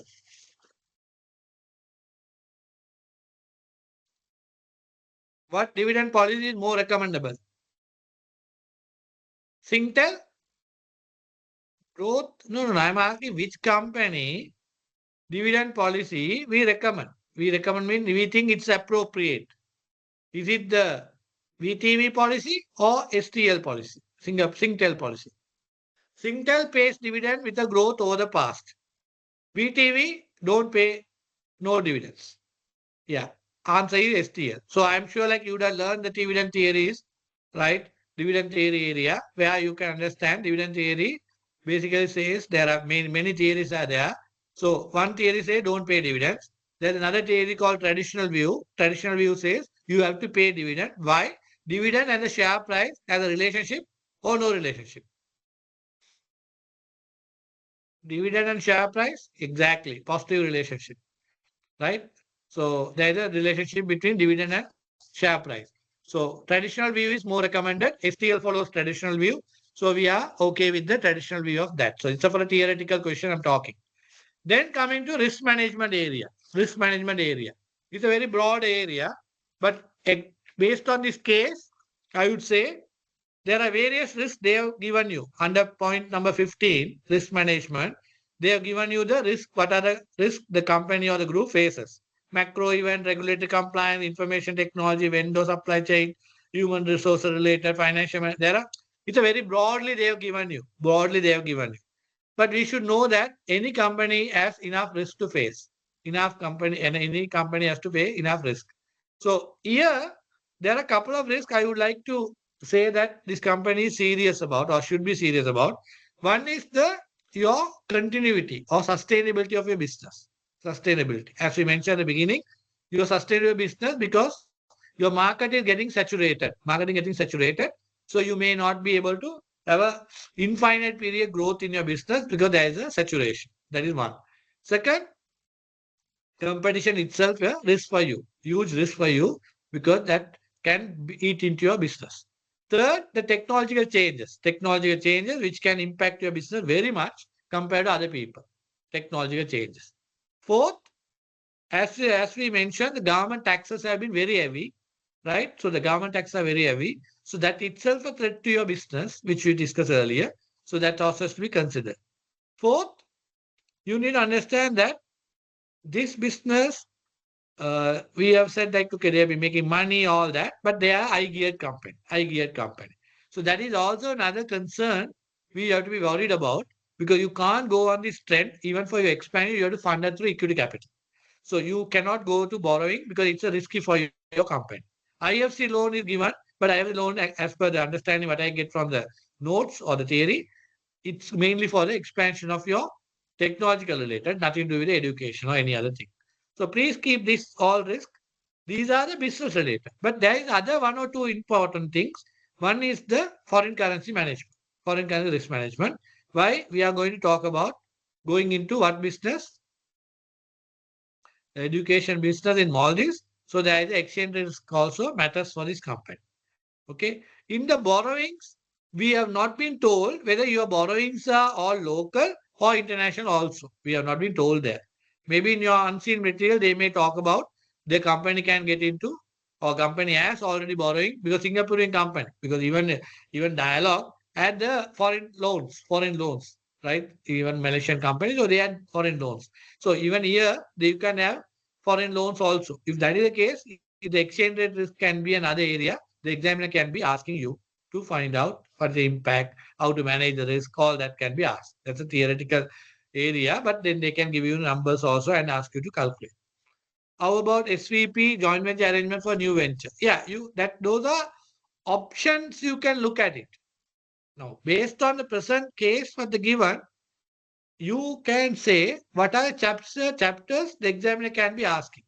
Can I list out the chapters for your understanding? First thing, your valuation area, that is for the acquisition of your BCC, valuation area. One. Two, you are talking about investment appraisal. You are going to buy or invest in a company in Maldives, your investment appraisal. Two. Third, in terms of your cost of capital area, we will be asked to calculate a cost of capital under different scenario, where you can be asked to use your what you call CAPM model, where you convert from the uh, asset beta to convert to equity beta to another asset beta. So they can ask anything under that CAPM area. So you have valuation, we have the valuation area, then we can get into the what you call the foreign currency risk management area. Then we can get into WACC, the cost of capital area, and the CAPM model. And theoretically, they can ask about the diversification strategy of this company. They can say how the diversification has worked in the past and how they are moving now. Earlier, they were diversifying into the similar businesses, but then they realized now it's too dependent on the same business. So they are willing to now shift to the different business altogether, diversification. So please understand, diversification is another area they can ask. That's a portfolio theory. Portfolio theory, another chapter. So that's another chapter you have to understand. Then the financial analysis area, may give you industry company information and ask you to calculate the ratios. Another important area, they can ask you to calculate ratios and comment about it. Then they can ask about dividend policy, what I've already explained you, dividend policies. That's another chapter they can get into. Because they can get into any area, but based on the case information itself, we can understand what are the easily asking area. They can asking what are the area. Then I think one of the when you are looking at a financial analysis, I think I have missed out. Page number 5. Can you get into page number 5? Page number 5.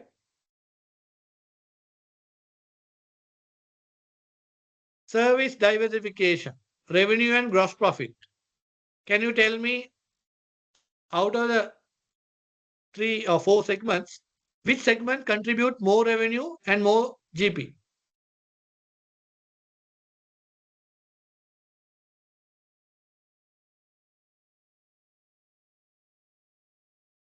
Yeah, mobile is the key contributor, revenue and the profit, GP also, right? GP and the revenue both mobile. Now, it itself a positive and a negative. We know that mobile is contributing, they are doing well, but at the same time, as I mentioned, market is getting saturated, so there is a risk of your business itself. Okay, so that's for your knowledge. And when you look at it properly, television is making money or losing money.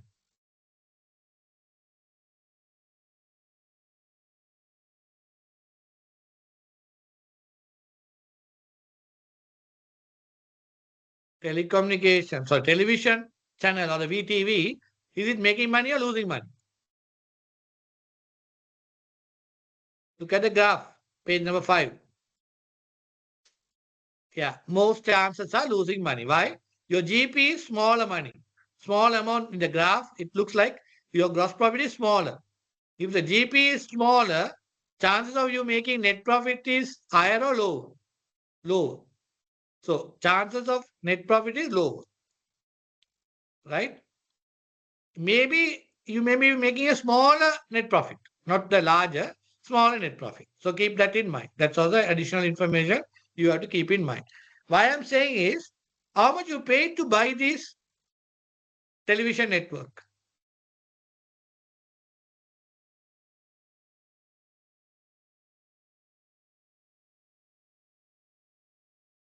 How much we paid to buy the telecommunication network?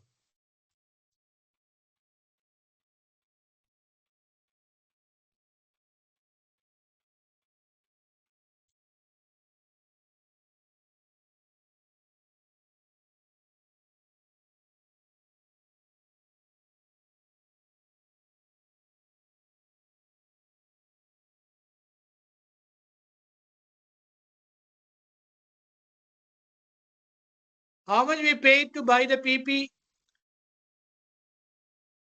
payphone?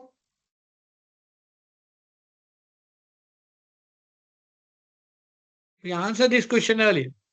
How much we paid to buy the PP? 8.7 billion. Yeah. So how much total we have invested in these two subsidiary companies? Total, how much we invested in these two companies?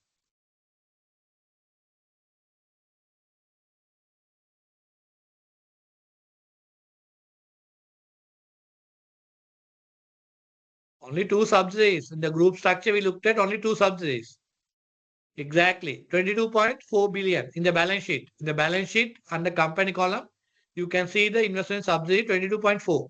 And if you assume that 8.75 was given, actually that's the enterprise value. It's not equity value, right? I'm sure all of you all know the difference between enterprise value and equity value. Enterprise value equals to equity value plus debt value minus cash equivalents or cash and cash equivalents. Please understand this properly. Enterprise value equals to equity value or market value equity, market value of debt minus cash and cash equivalents. So it's not the equity value. Enterprise value doesn't mean equity value. If you just type Google, put the enterprise value and you see the formula will come.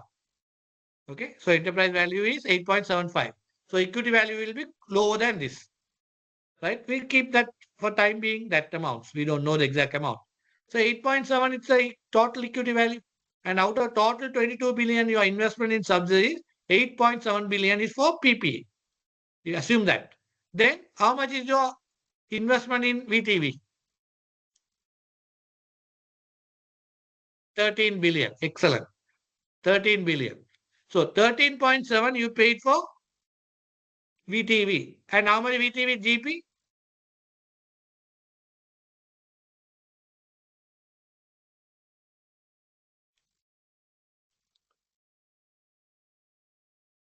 Very low, very low.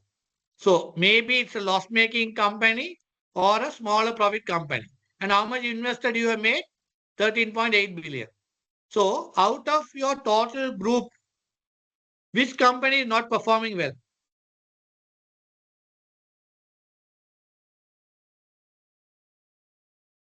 TV. So if at all you may get some more information unseen, what do you think? What should be done?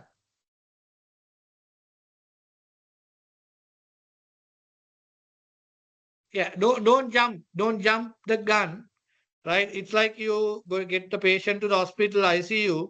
When you admit the patient to ICU, the doctor looks at the patient. What he does decide? If you are the doctor, what do you decide? Patient coming to ICU.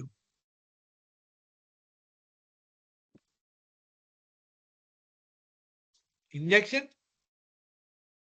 If you are the doctor, the people who said dispose, dispose, dispose. If you are the doctor, not chartered accountant, you will kill the patient. That's what dispose. Still somebody saying dispose. No, but in the case of balancing portfolio, how we need this? No. Balancing portfolio doesn't mean that you have to run a loss-making company. Okay, now I'll come to that. We don't have time, lot of time to discuss things, right? So you need to first identify whether your TV business can be expanded and at a profit.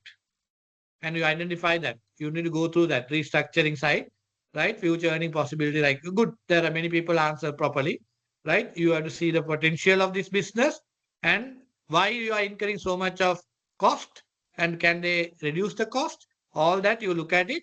And if it is still possible to make money, good return, then you continue. You further concentrate and continue. If you fail in which, if you think that it's not going to worth it, then you might dispose. That's the last thing to do. Don't say that you kill the patient at the beginning when the patient is brought to the operation theater or the ICU. Don't say that you have to kill the patient. You try much as possible to restructure the patient. So that's what you do for this company also. But you need to understand, even though your group made a return on equity of how much? Even though your group has made a return on equity of how much? At the beginning, we calculated.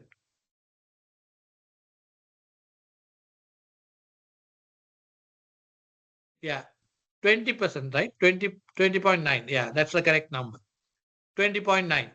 20.9, your return on equity. It's a good return in a group point of view.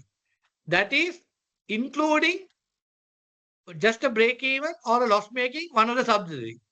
So if you remove that, your returns are going to be greater.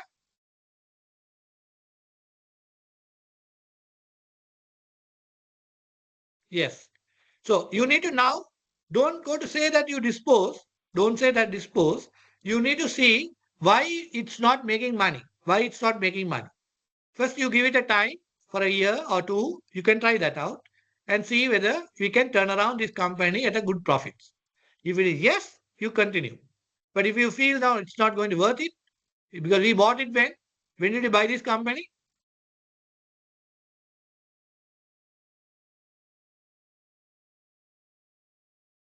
2017.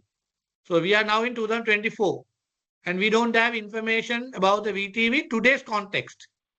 2016 information only we talked about less than 1 billion profit or whatever GP. But 2024 we don't know the information. When they give you that information, we might be able to give you better idea whether it's a good company or running worthwhile to run or not worthwhile to run. If it is not worthwhile to run, you need to see whether you can restructure it. If you can't restructure and still make money out of it, then you may think of disposing this. By disposing, what is the advantage you get? Can anyone say that? If you really find after restructuring and you see that you can't turn around this company, if you conclude, then you can dispose. By disposing, what are the pluses?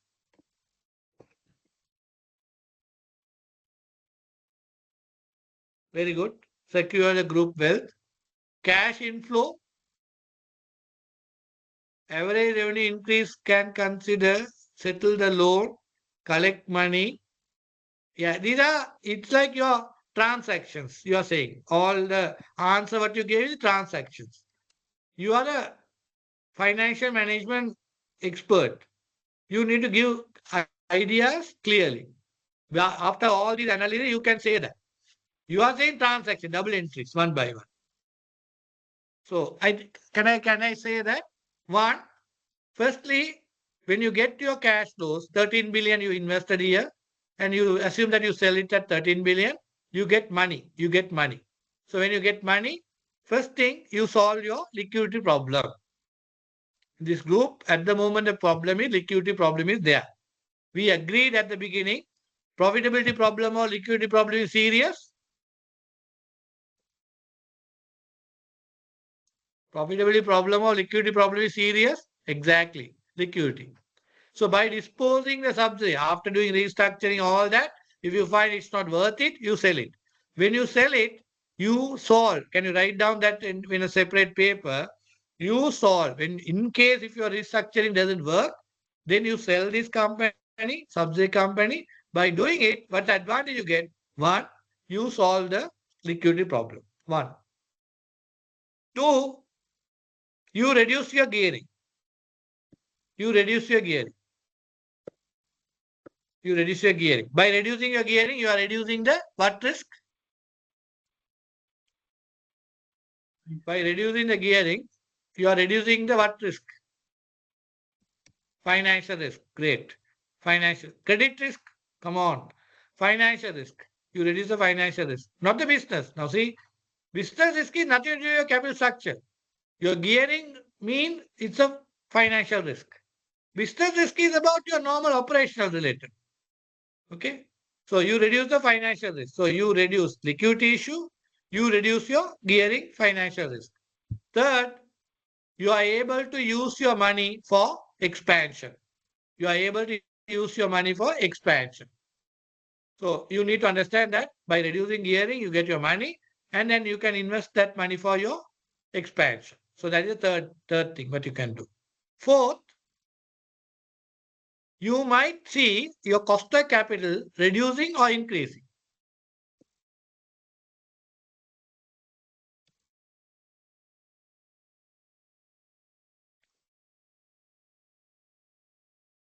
Your gearing reduces, your cost of capital reduce or increase.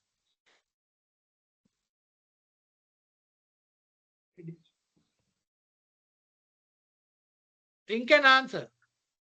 You are using shareholders' money. right? You are using shareholder money. Your debt capital you are reducing. Then your gearing is reducing, but your cost of equity increases. Exactly, it increases.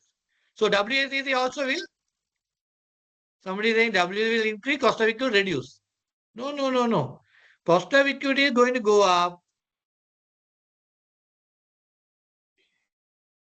right? Your WACC will increase. WACC will increase. Okay. So please make sure that you are clear on this area. Okay. That's your cost of capital side and the expansion side we talked about. I think so. That basically gives us reasonable amount of knowledge. Again, I come back to the page number 4, the table 7. Table 7, right? Since the examiner has given you the table, he might be giving you some information to calculate some numbers, right? For example, they can ask you to calculate dividend payout ratio. Can you calculate? If you can, 2024, what is the dividend payout ratio?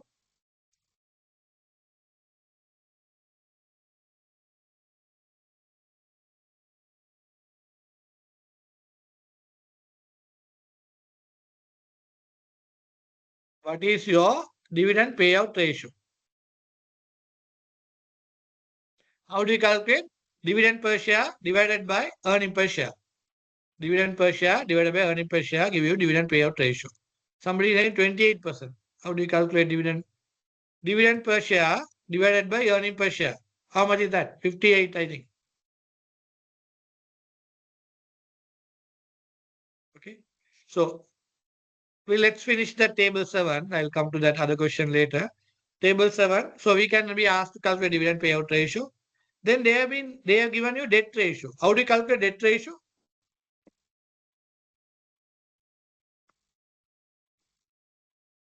Anyone?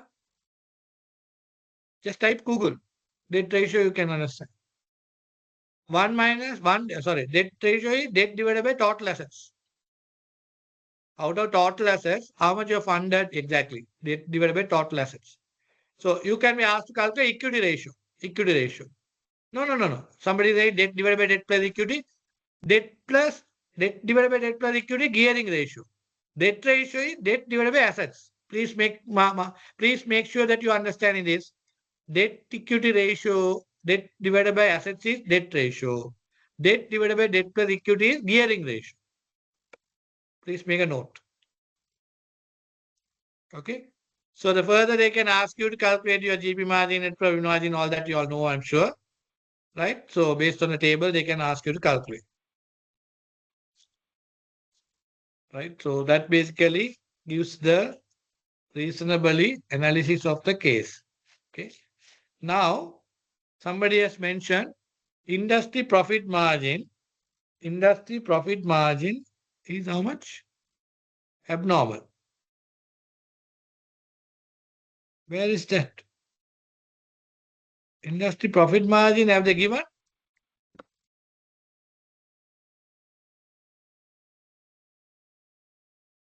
Industry profit margin have they given? Page 12, I'm also in the page 7. Net profit growth, not the industry profit margin. It's a profit growth 167%. It's a profit growth, not the industry profit margin.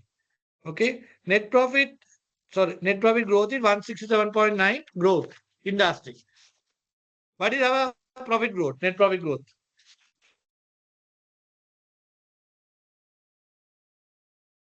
Company growth is 10%.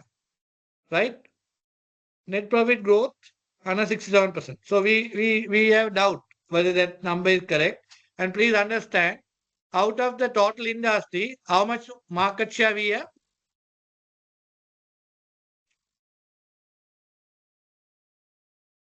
49, 52. Yeah. So we being 52 and having 10% growth, net profit growth of 167.9, is it possible?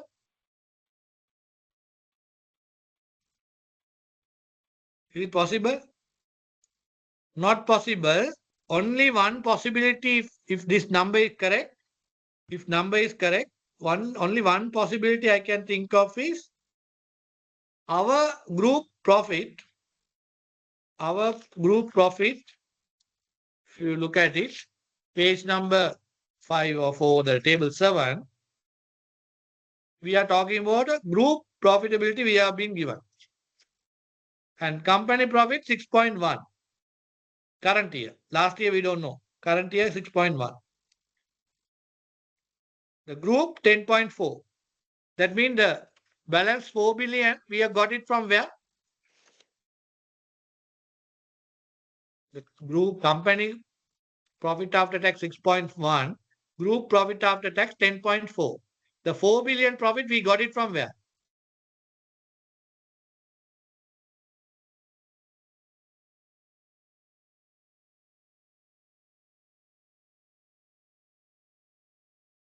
Subsidies, exactly.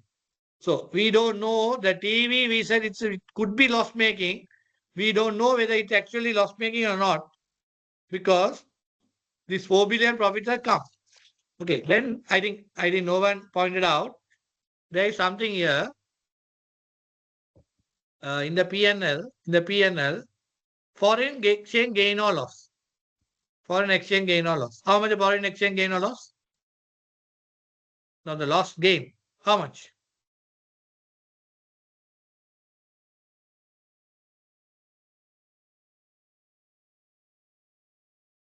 Page number 14. No, 6 billion, 6.5 billion for a group. 6.5 billion for group, company 4.6. Now, earlier we talked about profitability and said profitability is good. Now, exchange gain. What is its nature of business? What is the nature of business?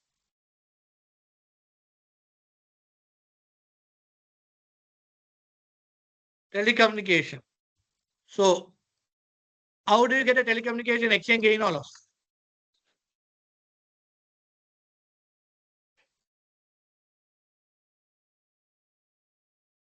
IDD, internet, yeah. Translation gain. What is the translation? So you should be having financial assets in foreign currency or foreign loans, right? You should have financial assets or financial liability in foreign currency, right? So from that only you can get the exchange gain or loss. So exchange gain possibility was there in 2022-3. We had the 22-23, Sri Lanka rupee depreciated heavily against the dollar because of the economic crisis in the country. So if you had a asset, financial assets in foreign currency during that period, we would have gained. But 22-23, if we had a foreign loans, we would have had a gain or loss.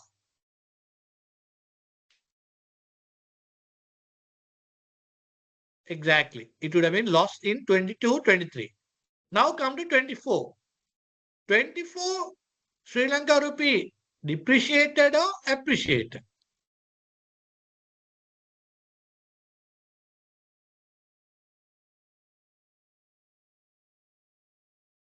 Yeah, it appreciated. So if you see that it has appreciated heavily, 24, if you have financial assets, we would have had a gain or loss. If we have financial assets, if Sri Lanka rupee has appreciated, we would have had a gain or loss? Loss. Very good. But if we have foreign loans, 24, we would have had a gain or loss.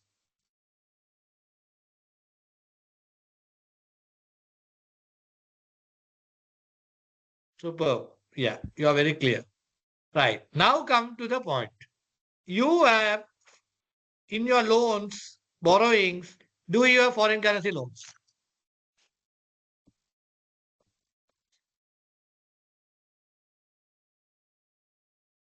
In your balance sheet, you have borrowings, no. High geared, no.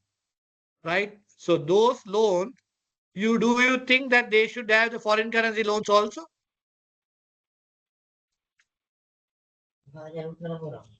Yes or no? No. Very strongly you are saying no.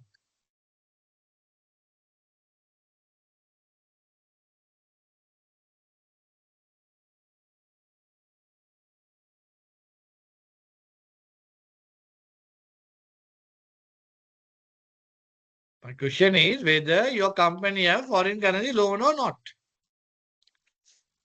You need to say sure they don't have, sure they have, or can have.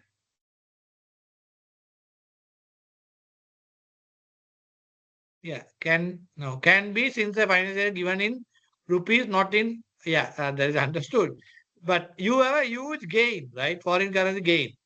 So the foreign currency gain for you to get, we need to see what all options are available, right? So the possibility is that you have a loan. You have a loan in foreign currency, and 24-year Sri Lanka rupee got a appreciation or depreciation against dollars.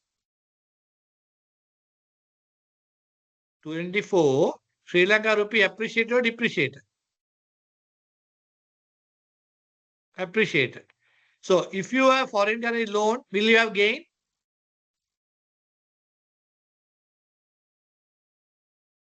Yes, right. So if that is the case, out of your profitability of the company and group, you have foreign currency gain. This foreign currency gain, is it a sustainable business profit or it's an exceptional profit?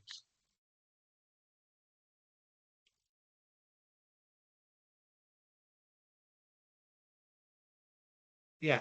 If you have exceptional profit in your P&L, when you are comparing ratios, will you consider that profits also? You exclude that profit.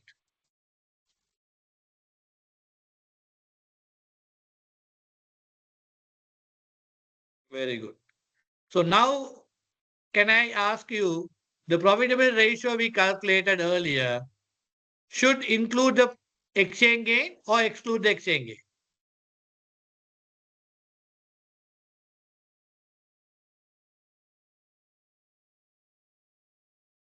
Yes, now you are clear. Okay. So I think I have given you some more knowledge, right? It looks like they have foreign currency loan. You have to exclude the exchange gain from your P&L when you are calculating the ratios, because otherwise it's a misleading, because it's not a your operational profit. It's a one-off case, only 1 year. 25 you don't have gain. 25 you don't have gain. You may have a loss sometime. Why? Your Sri Lanka rupee has started depreciating slightly. So if there is a loss, then that will tell your P&L. So that is not a decision making point of view. This is one of case where exceptionally you would have got a gain of so much. So your profit will come down. That means your return what you got for a group, how much earlier? එහෙම බය වුණානේ. Your group return was how much? We calculated return on equity.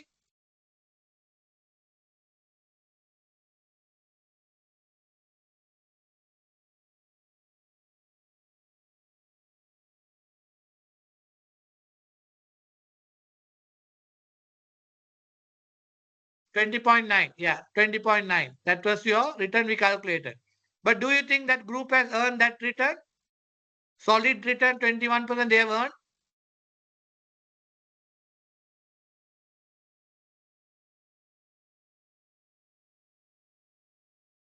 Thank you. Thank you. That's what I want to establish. Right? It looks like it's not. Right? It's not. So you need to recalculate your ratios to understand. Right? If that is the case, without exchange gain, how much you got? Now it's 8% after removing. I don't know the percentage, but if it's 8% or whatever. Now tell me, have you earned reasonable return or sufficient return or not sufficient return? If someone is saying 8% is correct, if 8% is correct, have you earned, group point of view, have you earned sufficient return to shareholder or not sufficient? Why? Even your bank interest, how much you are getting?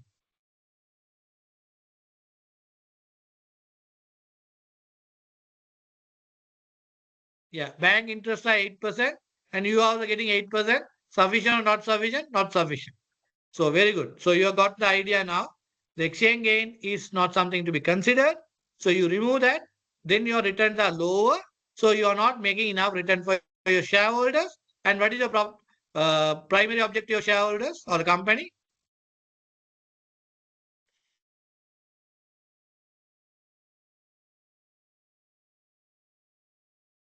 Yeah. So are you really maximizing your wealth?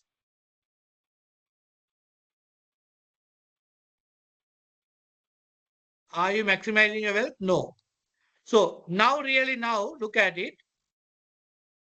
What are the problems this company faces now? The group.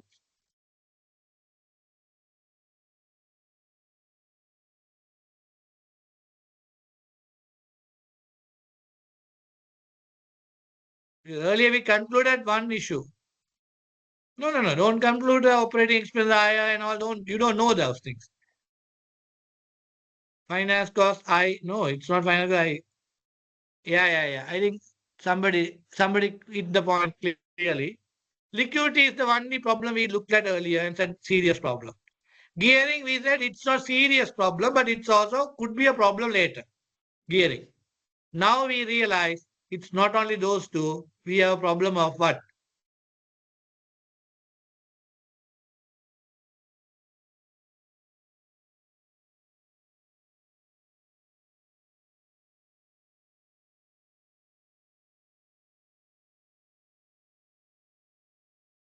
Exactly. Profitability. So please understand this group genuinely has liquidity problem, gearing issues. Gearing issues mean could be issue look larger. Then third one, even though they are profitable, they have a insufficient profitability issue. Insufficient. Now I come back to the question why the company is not sufficient profits are earned. What could be the problem?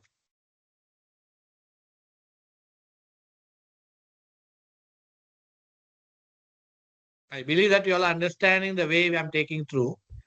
If the company profitability is not sufficient, what are the issues? Finance cost. Finance cost is not large amount. Finance cost is how much? 6.4 billion. Yeah, right? Okay, yeah, that has an impact. Definitely because of gearing, you have impact. But before that, the overall point of view, rather than going into detail, right? Overall point of view, operating cost higher, don't conclude like that. Because you don't know whether operating cost higher or not. Because you don't have industry comparison also. You need to understand you are not making enough profits mean you are right. Now you are coming to point. Asset utilization. Are we utilizing assets efficiently? One of the question. Second, gearing is higher. You have borrowed more. Definitely your finance cost hit you, right? I'm touching the key area of problem which result in your profitability. Two. Third, this is a group we are talking. This is group we are talking. And out of the group, there's one company we think it could be a but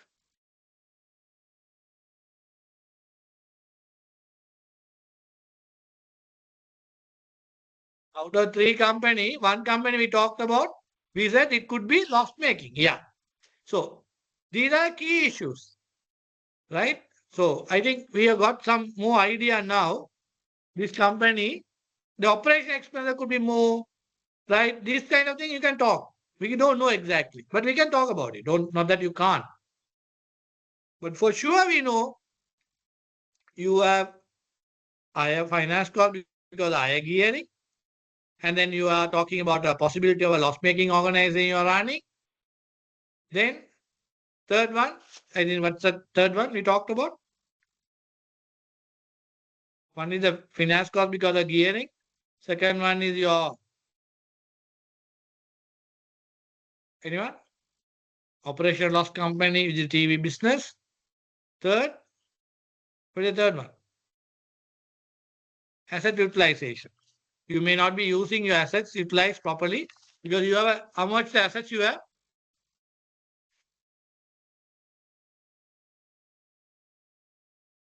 Your assets investment is how much? Total PPE. Yeah, 107 billion. 107 billion. So your large amount, because generally telecommunication company, the infrastructure investment is large. You need to have a towers, equipment, lot of things you have to invest. So it's a large amount of investment. So they have mentioned that you have 107 billion investment also assets. Can the dividend policy of STSL also be an issue in perspective of reinvestment of profits? Maybe because your payout is 58%, dividend payout is 58%, whereas your kind of capital structure point of view, you are high geared company. So I would recommend, if you are a high geared company, I would recommend your dividend payout can be reduced a bit so that you build your reserves also, so that you are reasonably geared. You can have 50% gearing, no problem. But why you 65? It's too much. Right? You may reduce it. And you are not really doing really well. Your profits are not that great. So you may reduce your dividend payout. Good that somebody mentioned this. Could consider dividend payout lower. You know you need to pay the dividend. Definitely you have to pay dividend. Because shareholder wants dividend, otherwise share price will come down.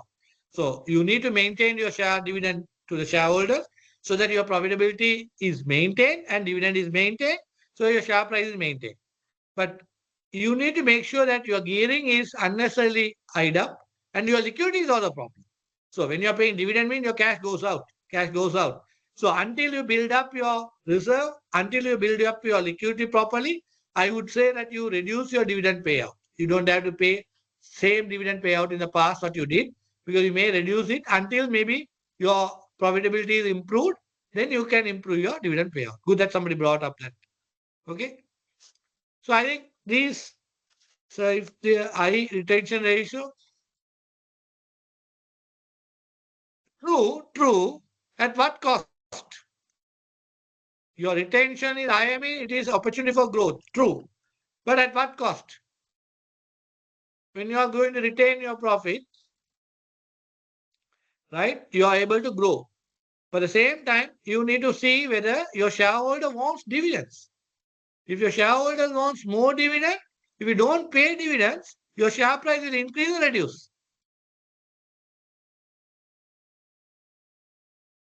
Reduce. So you need to balance. It's a balancing act. Share balancing, share price balancing. So you have to pay some dividend, not to retain everything. True that you retaining more mean you have a growth opportunity. But at the same time, you have to maintain the share price also, because maximizing shareholder wealth is the key objective. So you need to maintain that. Okay. So I think reasonably we have discussed a lot of areas. We have gone through, and I have a few things to give you advice. One is, you need to make sure that last few papers you have tried. You have tried, right? Wherever you followed your classes, you may have your notes. You can go through the notes and try out your questions. And CA Sri Lanka, thanks to CA Sri Lanka, maybe 6, 7 papers in the last 7, 10 papers, 6, 7 papers, question 1 to 3, I have discussed, and the videos are available in the CA Sri Lanka YouTube channel. So you can watch those things. At the same time, the theoretical area, theory, in say working capital area or dividend policy area or maybe foreign currency, every area I have done a small videos for CS Sri Lanka, which is also in the YouTube thing you can watch. Because those are not the full chapter, maybe summarized version of the chapters. So that maybe for exam, before the exam, you can go through faster those videos also. That many areas are there, right? So you can go through so that you'll understand. Then coming to the exam paper, it has 50 marks and 25 marks too. So there are 100 marks, 50 marks and 25 marks too. Always by the guidance, the first question 1 and 2 generally gives us a chance to score marks. Question 1 and 2.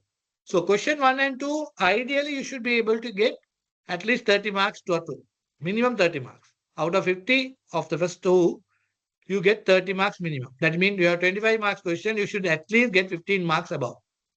So that is to get the marks at the beginning. And question 1 and 2 are the ones I generally recommend you to attempt. Why? To score marks. Because question 3 is like a sea. You are trying to swim. That's a large question, 50 marks. So it's chances of you attempting and getting marks, larger marks, it's very difficult because you have to be very, very thorough with your case and you should be able to attempt with many areas. And definitely you have a risk to score marks in the 50 marks. You have to score marks, but not that you can get larger marks because there are a lot of areas you have to be familiar, a lot of chapters to be clear, and your pre-seen material, you have to be thorough with it. All that will help you to get marks more. So your first one and two, 25 marks, there are many sub-parts, you can definitely get marks. So my always recommendation is try the question one and two first. 1.5 hours allocate for that first two questions and get at least 30 marks and above. Then try the question number three, try much as possible. And always I would recommend you to attempt all the parts of the question. Don't try it. Since some people think, question 1A, I know very well. Then I put maximum time in answering the question. When you do that, you lose the marks in the last part of the question. Why? You don't have time to attempt that. So always try to manage your time to attempt your question, but try much as possible, answer all the parts. What is the best thing? There are 15 marks generally they give you at the beginning to read the paper. When you read the 15 marks, the questions, you will get the idea what parts I am very much thorough. So you can attempt those parts separately. You can mention in your paper question A1 or A2 and then answer that and get the marks. Then try the difficult one later. So that's how you should attempt your question. And going to exam hall, my recommendation to you, always go with the positive mind. You will get through the exam. Even today, if you are not confident about your exam passing, I would recommend you try much as possible over the next few days with your past papers, videos, whatever, your friends. You can discuss all that and make sure that you are confident enough to go to exam hall. One other good advice I could say always is don't take any negative views or negative thinking at this point in time. Even if you have done your exam previously and you got 30 marks, 25 marks, don't worry about it. Don't look at it. Take the lessons out of it, but don't worry about why you got 25 marks, why it happened 30 marks.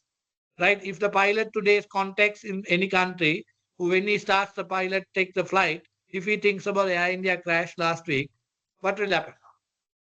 He can't take the flight. He's not confident enough to take the flight. He will be worried about it, what could go wrong and what would have gone wrong and what will happen. So no pilot will take the flight off. So please think those are not relevant to you. You make sure that you have done your hard work, you have got ready, and you are confident enough and be positive. And especially people who are doing couple of exams, 2 subjects or 3 subjects, when you attempt your first paper and you feel very difficult and you are very negative about your passing, don't discuss that with anyone. Forget about that. Concentrate on the next paper and get ready for that.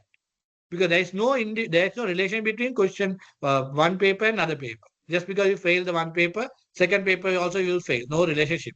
So why you are worried about that? Just keep away that knowledge and concentrate on the second paper and try fresh.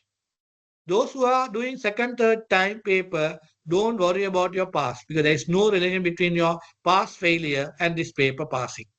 So always recommending is be confident, be positive because you have gone through a very hard work, long time you would have gone through hard work, you have sacrificed a lot. So it's now the time for you to make sure you concentrate, speak to positive people, very important. Speak to positive people, don't talk to the negative people, don't talk to who will think that this also will be difficult, you may not pass. Those things don't talk these days. Till your exam is over, don't talk to them. Simple as that. This I have been telling for last 20 years. Right? Don't talk to them. He may be your friend, he may be your girlfriend, boyfriend, anybody, but don't talk to them. Even your boss. Right? Don't talk to them because no point. That will not motivate to do your exam. Right? And make sure in your exam hall, the 3 hours, you maintain your positive momentum. Positive momentum where you believe that you will definitely get through your exam and you are going to become chartered account very soon.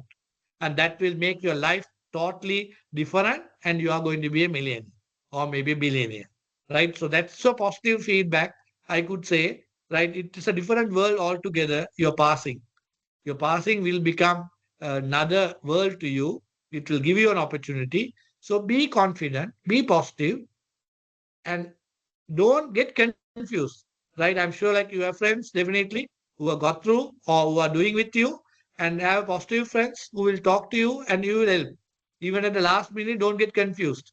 If there are doubts, please clarify before the exams, before the week. Like next week the exam. So this week you can go through and make sure that you are cleared all that.